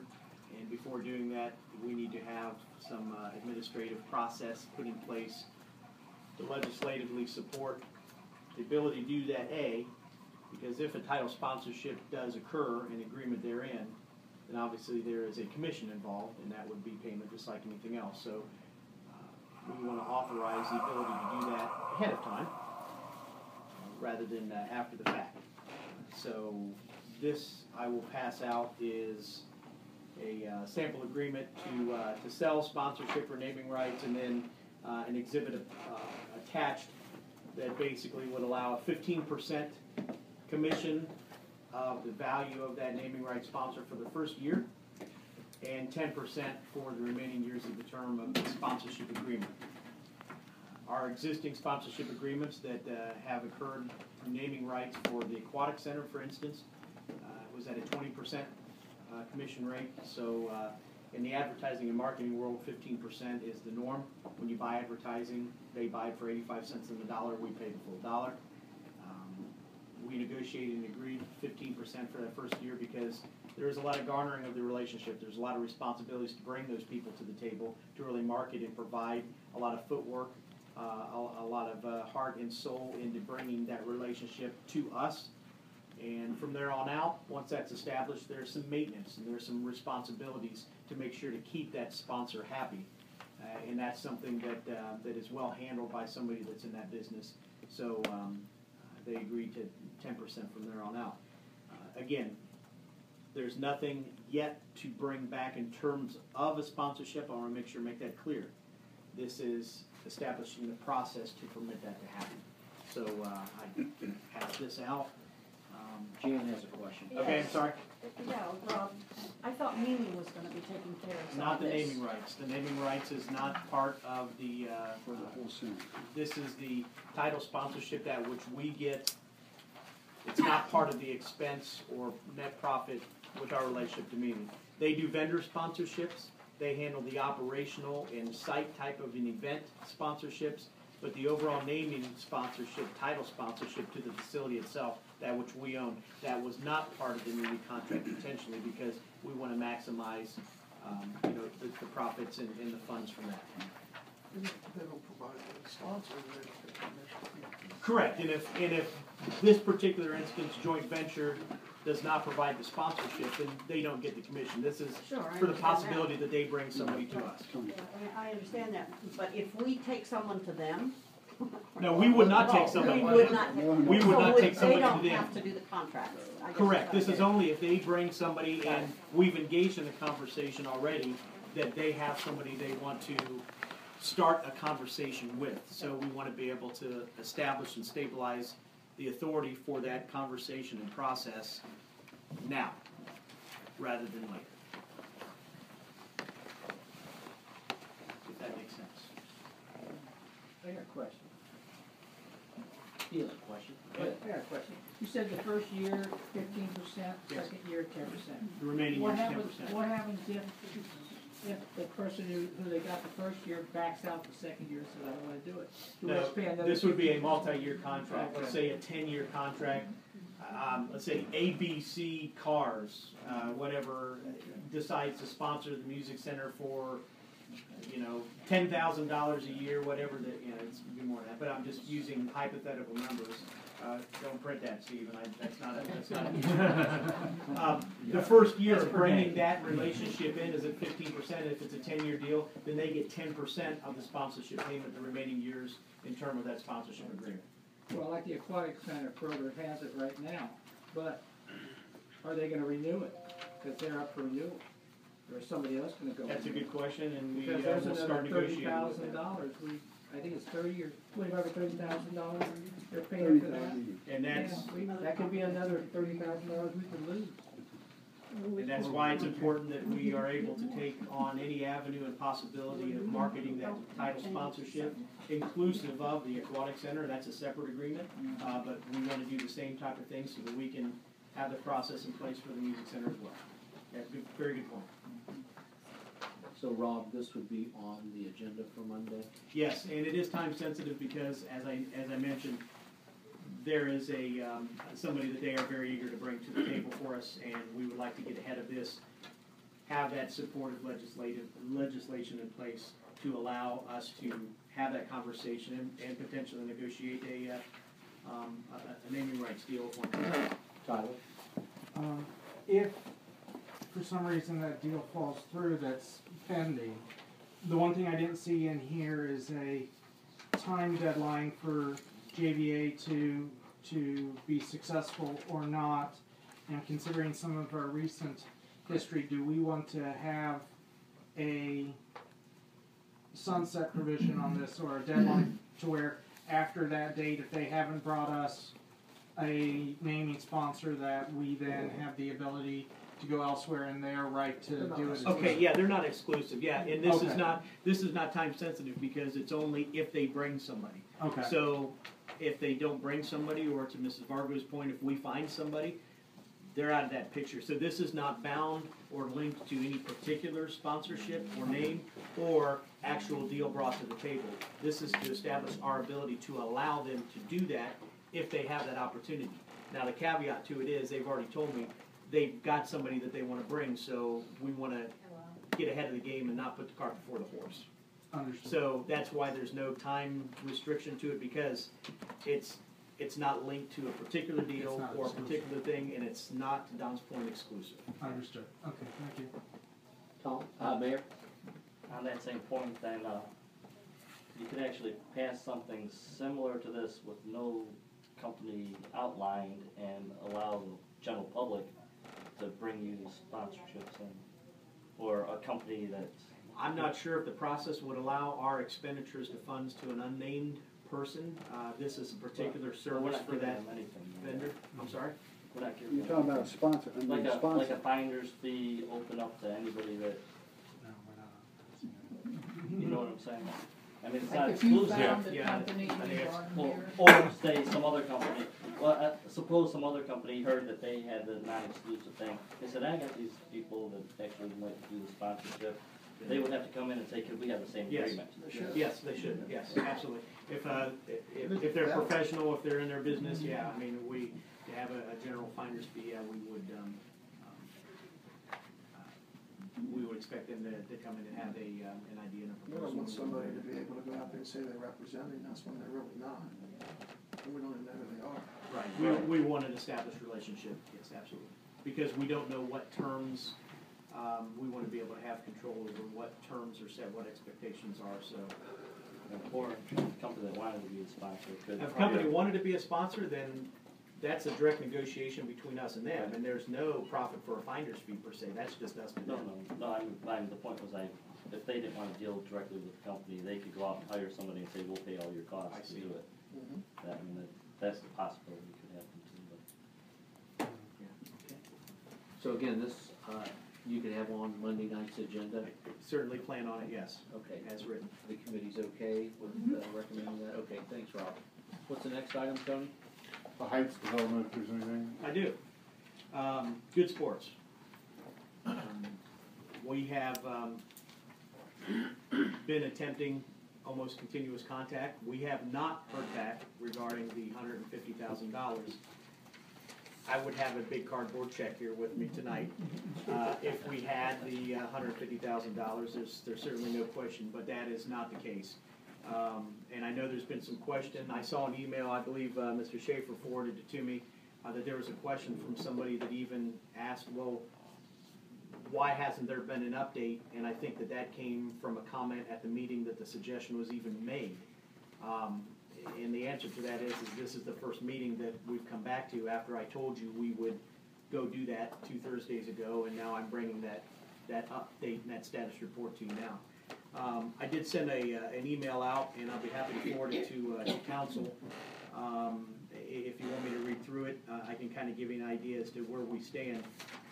I sent this to Mr. Good and the Good Sports executive staff, and it states, I write this email in hopes of confirming my contact with you.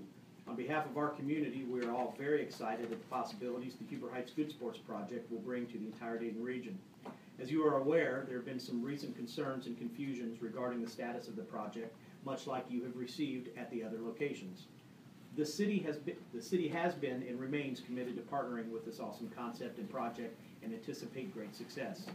As you are also aware, we are proud to provide Good Sports an opportunity to show its commitment to the entire scope of the project by a good faith first step.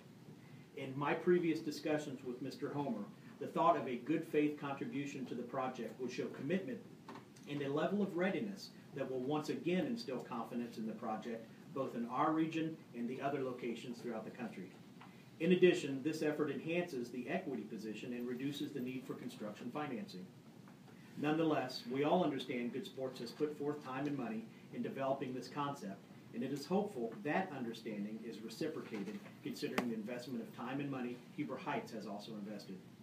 We stand ready to support the project and become the best advocate for future Good Sports locations.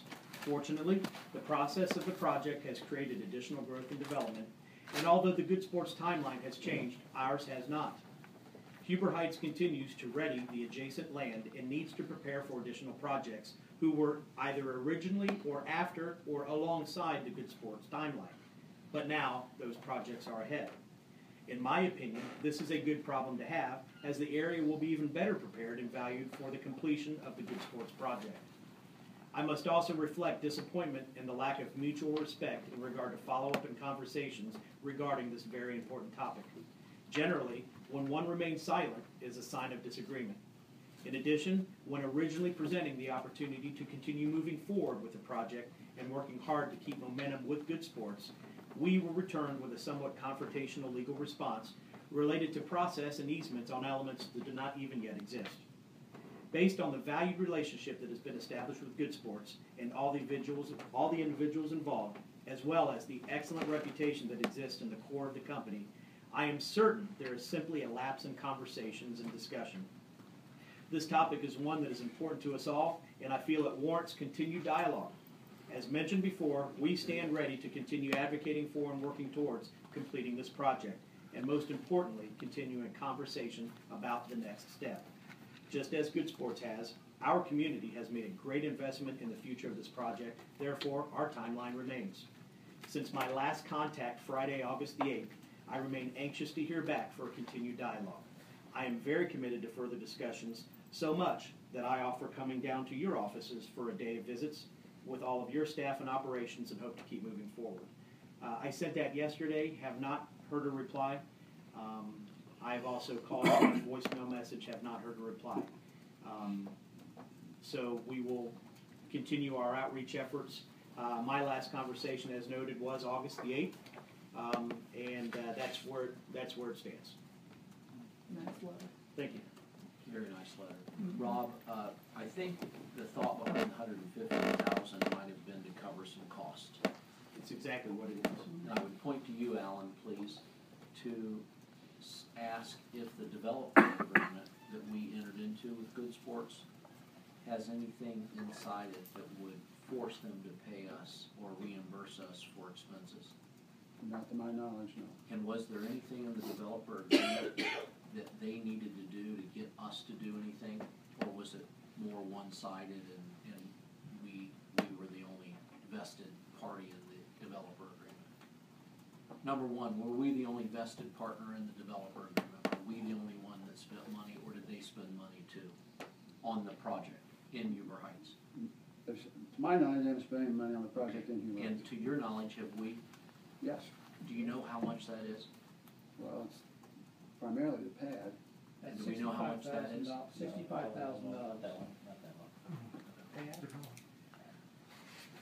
Does anybody know how much? Yeah, we've actually been looking at that, and I know as of yet today, we're, a lot of legal fees, and we're actually still, I mean, we have to go back a ways, and that's actually what we are still in the process of doing, is looking back and try to identify through the bills through Alan's office, and even including Chris Franzman, the bond attorney, a lot of legal fees.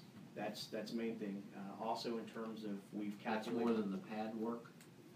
Oh, I bet it. No, no, it's not as much as the pad work. How much is the pad work? I'm still waiting. $280,000. $280,000. We might want to ask for more than 150. I'll get you here in a minute. Second, now the money's one thing, but don't we need to develop that? So won't we need to put that back out on the market? And when are we going to decide to do that? One of the things that we're discussing, and again, I'm hoping to finalize some contact here, and again, even including going down there to knock on a door, is identify a time frame, and we bounced around a 60-day period. That from here, 60 days out, or whatever that might be, maybe it's 90 days. Looking at September of 2015 is the day that the agreement, I believe, is that correct? That they were to be open. There's probably a point in time that that's just not possible based on the scope of the project. I'm not an expert, I don't know construction, but I'm sure there's an amount of time that we can say, even if they started today, September's not gonna happen. And I think at that time that we take that information and we ask them to sit down and negotiate again, and maybe they have an option on the property, but we still market it. We're talking about all those options right now. When did we start on our $18 million music center? August or September? No, we broke ground in August, right? So, Was it July? Okay. So we've spent a year on that project and it's yet built. Right. And next month is September, and they have a 20, how much million? $22 million. So I bet they've already passed up that start date. I'm thinking, yeah. So when do you anticipate putting that back out on the market? Maybe that's an Allen question. We need to review the If we have a agreement. lopsided developer agreement where we've spent all the money, sounds like well over $300,000 with the pad Total. work, is that correct? Sure, And they've absolutely. paid nothing. Is there a reason we have to wait to put it back out on the market to try to sell and develop it? Is there a There's reason? no we'll do it? contractual reason. There's no And it's contractor. shovel ready. That's shovel ready. For that building. Are we Okay. declaring them in anticipatory breach? No, no, Okay. technically what's happened here, the building permit's been issued to them. A building permit has been I'm issued? sorry. No, What, Zoning permits. yes. zoning permit's been issued to them. The paperwork filed at the county, and I spoke to the head building inspector, Mari. And, So they have something pending at the county building? well, the unfortunate thing is none of those drawings or anything submitted were stamped or actually accepted as official. Okay, so They- they don't have anything they- pending? As far as I can find, no. Okay. Alan, you had a train of thought you were going there with. I'm sorry to interrupt. No, no. Well, the decision been made somewhere along the way that having these papers down at the county and the issuing of a zoning permit was enough to get them to a point in the contract that they weren't in breach. However, in my opinion, we can walk away from that anytime we want to. In other words, we're not limited in our ability to move on if we want to. Sir, you had your hand up. Well, you mentioned about, when they dropped the selling price from 600 to 450,000, that was because they said the value of the property was dropped because it wasn't done. You talk about 2J jumps. Yeah, that's jumps, but $170,000, which was supposed to be paid by Good Sports to do the access road, that was probably, that's still money that we're gonna have to spend, so the restaurant can go ahead and build. And we gotta keep moving on that, because they said they'll have it built by December and have it open. Now, yeah, Can't we hold them liable for that? That's a good question. well, the thing is the impression I got was that whoever goes in there, if Good Sports doesn't, would have to pick up that $170,000 cost. But that's not what's happening with TJ Chumps, is it? They're not picking that up, are they? No, we own that land currently, and if we were to do the project of the access roadway, we can petition ourselves, assess it to the property since we currently own it, and whoever the land is transferred to would have that assessment. The other thing is, now this is from what the newspaper says, and since I brought up that point in the council meeting the other day about Good Sports, about Black Communications. And supposedly they were supposed to come here and meet with you guys in a couple of weeks to try to find local financing. The question I have is, if they do come here, is the city gonna go with them to the bank and say, we'll co-sign for them in order to get this project going? I hope not. I think we've done, I can't believe we spent all this money putting in the pad 200-something thousand. I heard it was 300 and something, but it might be other things. And we didn't even get something down to show, just like when you buy a property, you sign a contract. I give them a couple of $1,000s down as good faith money. How come we're not doing this with these people when we're talking millions of dollars? Something that might, or maybe that's just not the way cities does. It wasn't part of that particular development agreement, but to the point, we certainly want this development to occur. This is a great project. It's a $20 million project, $22 million project, and it does have great benefit. No way, shape, or form are we saying but our timeline has not changed, and we are in a process that we are moving on, and we need to, and we're waiting on their next step. Regarding the communication, I sent that email yesterday. They have had a lot of contact with us up until the last few days. Whether they are at meetings, off-site, don't know. I'm not making any allegations. I'm not making any assumptions other than the fact that I'm giving an update as regard to what we are doing about the $150,000. There are other conversations that have occurred and they still remain, the bank being one of them and some other things. In fact, I think as late as, was it Friday or Thursday? I spoke to Anthony Homer 4 times last week, and Friday at about 4:45 spoke to him, passing on some information that I got from a local realtor about a potential client of this realtor's that's looking for good investment possibilities, so it's passing on information. When is the But- first time I've heard of that? That conversation right there, when's the first time I heard of that? With That Anthony right Homer there, from that last conversation right Probably there right now. tonight. right now. Man, that's unacceptable for me, because I have been on pins and needles. I'm taking this serious. If you heard from them, man, I'd like to know that through you. I'd like to know if you talked to Anthony Homer. I had the impression they had cut off communication. No, we said last week that they have been communicating with us. Okay. We said that they have, from this point, regarding this topic, Yeah, yes, now- I haven't heard a thing from Mr. Good. What was the date in your letter that you heard from him last? Your letter indicated, was that the 8th? The last time that I had a discussion with him about the 150 was Friday, August 8th. And you've talked to him since then? No, I have So not. you haven't talked to him at all No. since that date? Okay. No. Yeah, if we have communication, I would like to know it. That'd be very helpful to me. Now, back to his point. I wish we had been a little tighter on this developer agreement, and they would have had some skin in the game. I think I read that in the newspaper. Homer even thought that might be appropriate. Okay, so what are we doing? Waiting for staff to decide what we're gonna do?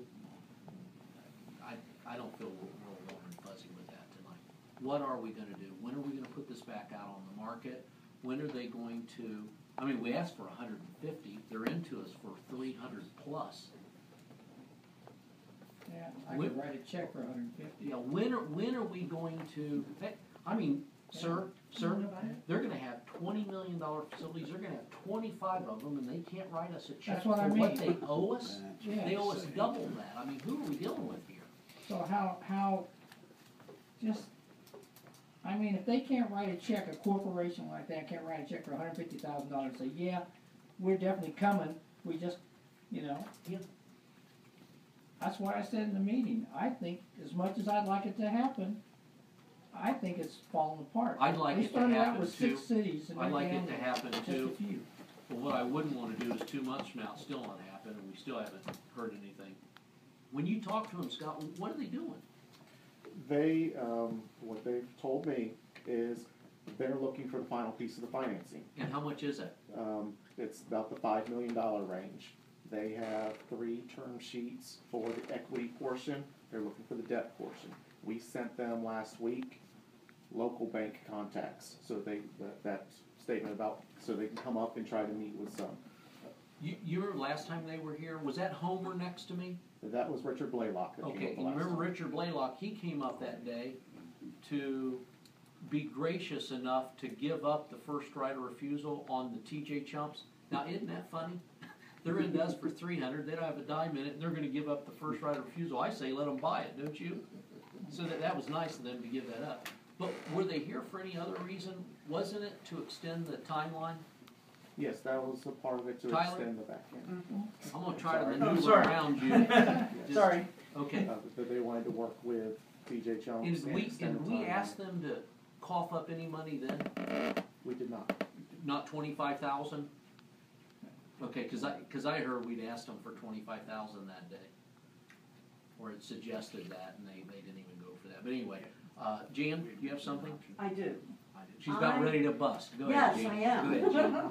I do not want us to prematurely turn loose of this project, because granted, I do residential real estate, not very much commercial, but I can tell you that it's not unusual for someone in the commercial real estate business to think they can do more than they can, and I think that's exactly what has happened to this company, or this wannabe company, is that they really thought that they had this great idea, this great plan, but then when it comes down to the financing, they're gonna have to scale down a great deal. We're still number one, and I think that even if they scale down to 1/2, we're still going to be number one, and possibly they can get the financing that they need.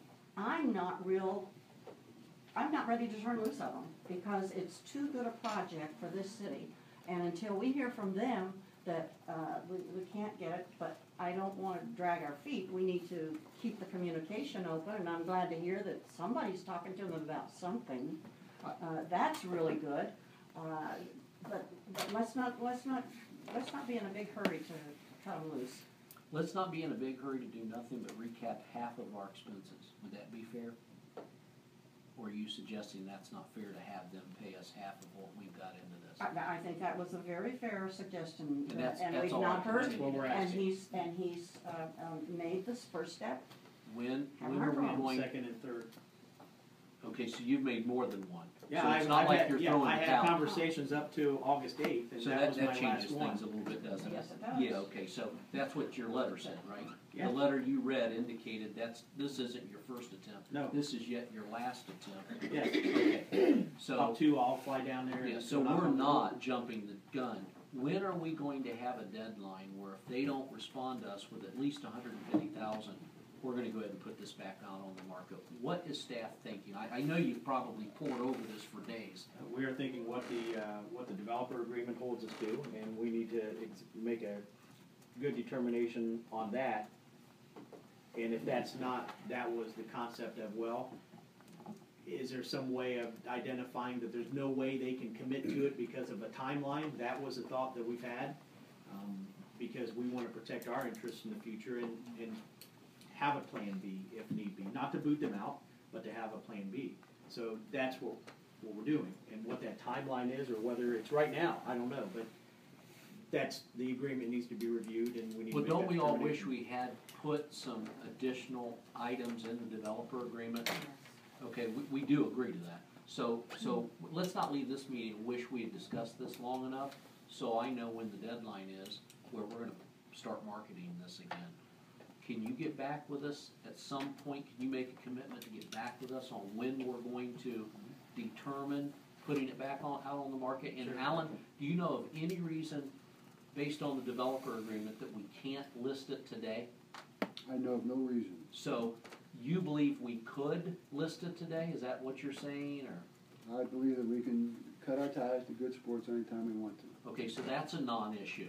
So when do you think, knowing that piece of information now, that you might have a deadline, that you're done not putting this on the market and put it on the market? And that way, while it's on the market, Good Sports could still come in and do their thing, right? Yes. Yeah. So when would we market this in an effort to develop the property for the citizens? Could we do that pretty soon? Yeah. I mean, is that the wrong call? If we put it out on the market, because I think, Donnie, you're our developer expert, but I think the reason why you're not getting any calls, everybody thinks Good Sports is moving in. So if we were to put it back out on the market, Good Sports could always pick it up and develop it, right? And every day that it's not on the market, we're wasting, are we not? So when can we put that back out on the market? Maybe tomorrow?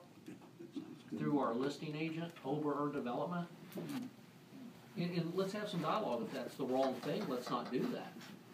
But at first, we thought maybe we were jumping the gun, a little bit more discussion. We understand that we're not jumping the gun. Alan, you cleared up, we don't have any contractual hang-ups. Donnie, you agree that every day that it's sitting not on the market, we're losing an opportunity to develop it. So why would we not put it on the market? Tom? Okay. I would think that unless we declare that they're in default of the agreement, that we wouldn't be able to market. We would have to do that, but, Right. yeah. So, Do the they have a the cure only, period? Alan, do they have a cure period No. if we, No. it's not in the contract? Okay. so the only issue is that we have previously made statements that we thought that they were in compliance with the contract.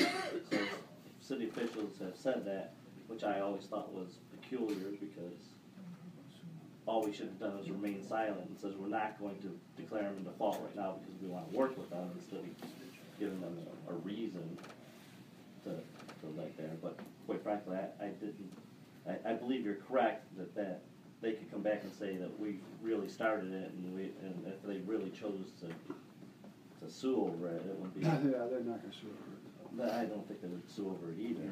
But what they would really want to do is come back at that point and say, well, we're really interested, and this is what we're going to do to show that we're really interested. or we're not interested, thank you for getting us out of this mess. Now, if we list it, that's not getting them out of this mess, is it? Well, yeah. What do you mean? Oh, no. They No, could we're- argue, they could argue that. We would have to declare them in default of the contract, which would get them out of the mess. And you said that's what we would do. That's correct, Okay, so we're gonna do what he's suggesting. that's correct. Once we declare that, we're gonna do that out front, right? Declare them in default? Yeah. Well, I mean, the contract's a contract. If they're in default, they're in default. Okay, and then you're gonna write a letter, an opinion letter. That's right. Okay, and then we're not just gonna let them off the hook of this 300,000, are we? They have no obligation under the contract to pay the city $300,000. Because our developer agreement didn't speak to that, correct?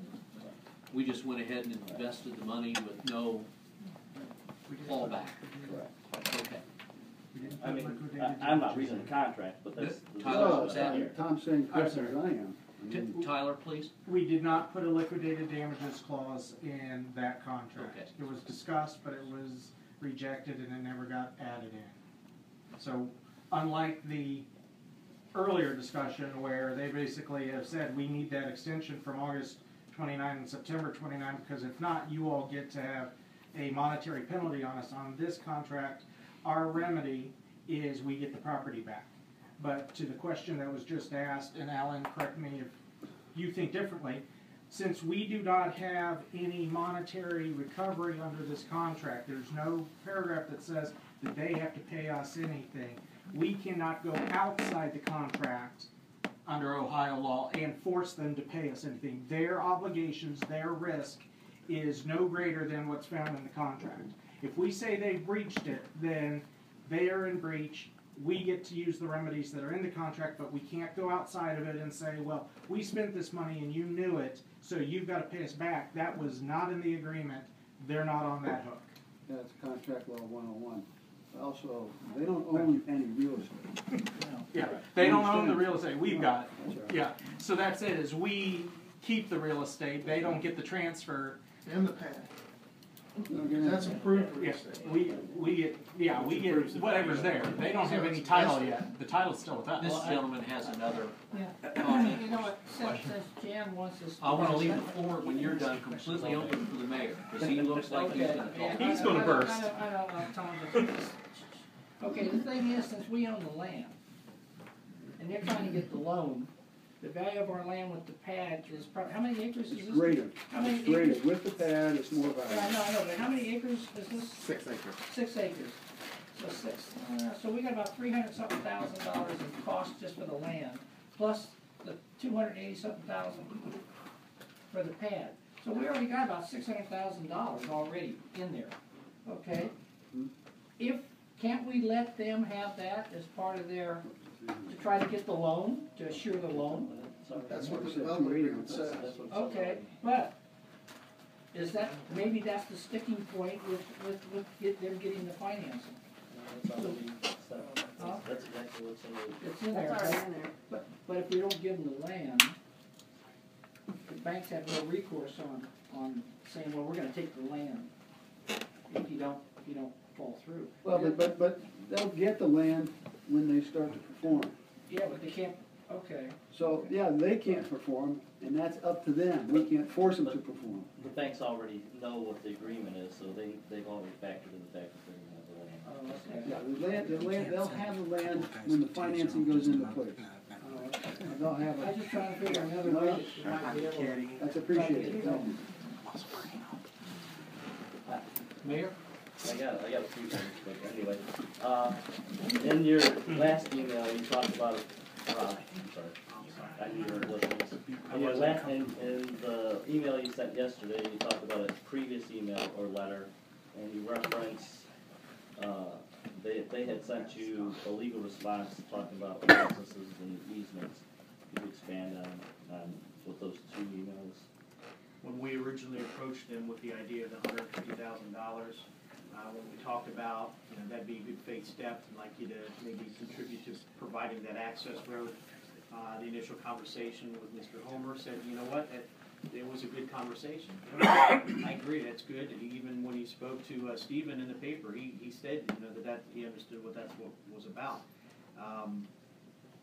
The next response that we got was from the attorney, that had a sample easement agreement that said that, well, we're not really interested in doing that, but if it's gonna happen, then here's an easement agreement, we want TJ Chumps to pay for half the maintenance and all that stuff, blah, blah, blah, blah, blah. So it wasn't a very positive, it was relatively, But they haven't given up on the project, they're still trying to work towards it. I understand that, but it was for a road that they're not even here to build yet, so they're trying to establish something to exist on something that they haven't even contributed to, so that to me was not seen as a favorable response. I took a little offense, that didn't engage in a conversation about whether or not we're gonna go to the 150,000. It went to, well, if you're gonna put this road in, then you gotta put an easement in. Was basically how it was. And I guess on that same thought then, you said that we own the land, we could actually build it and then assess it before we give it to them.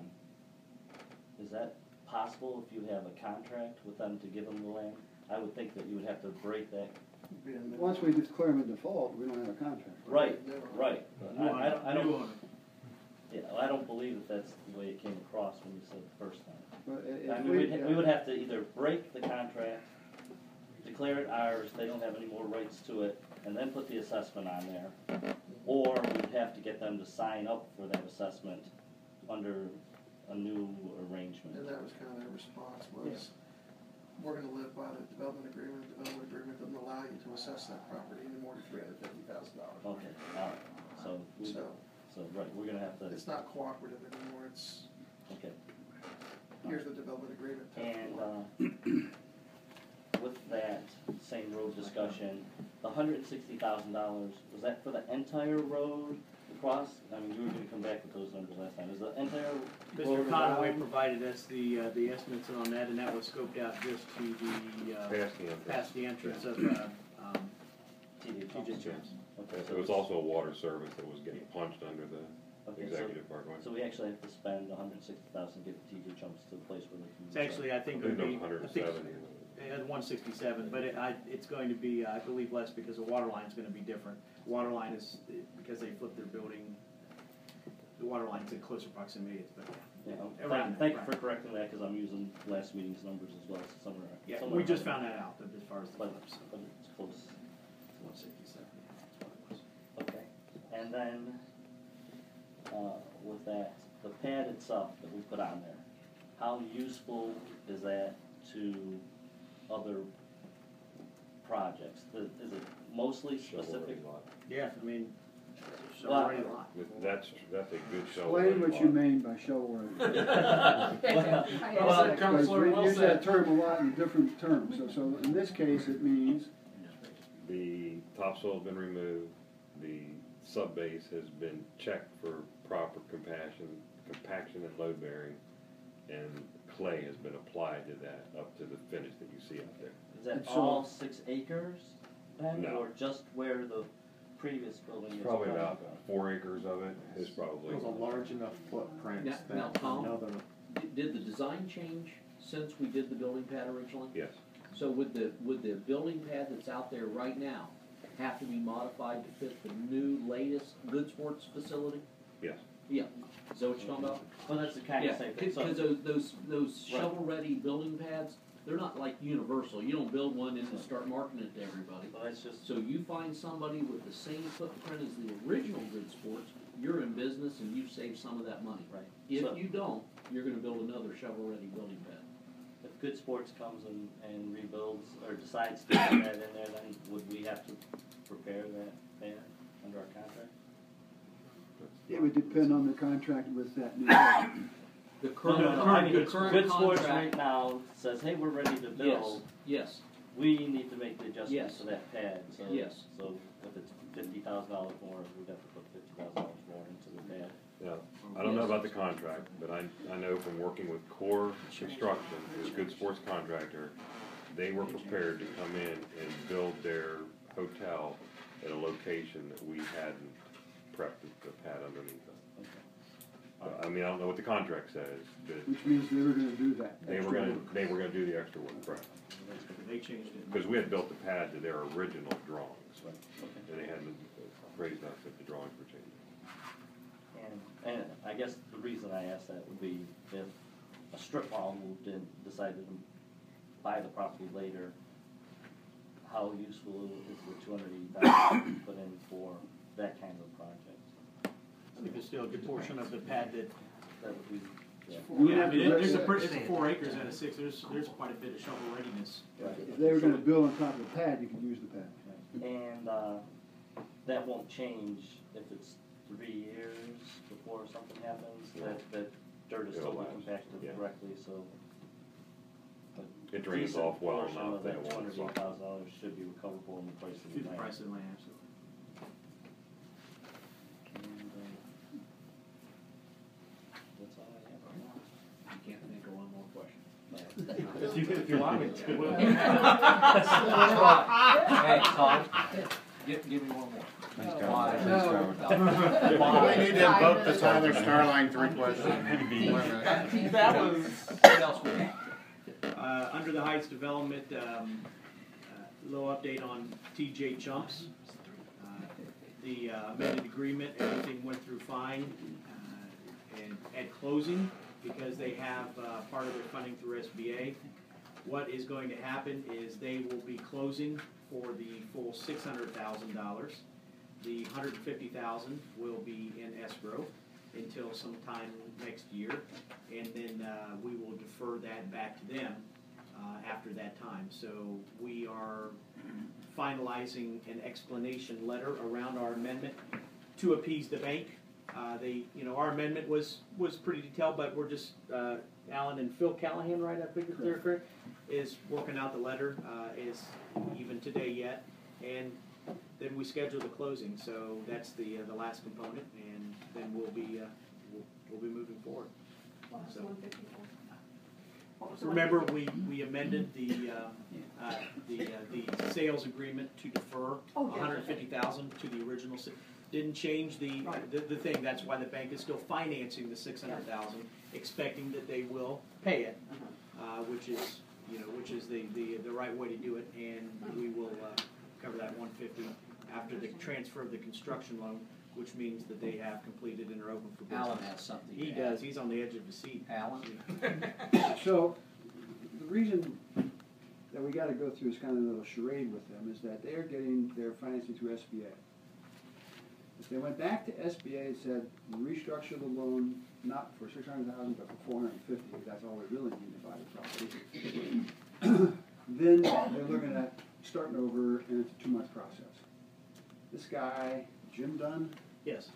he still thinks he can get in by December 31st. I don't know how he's gonna do it, but he thinks he can.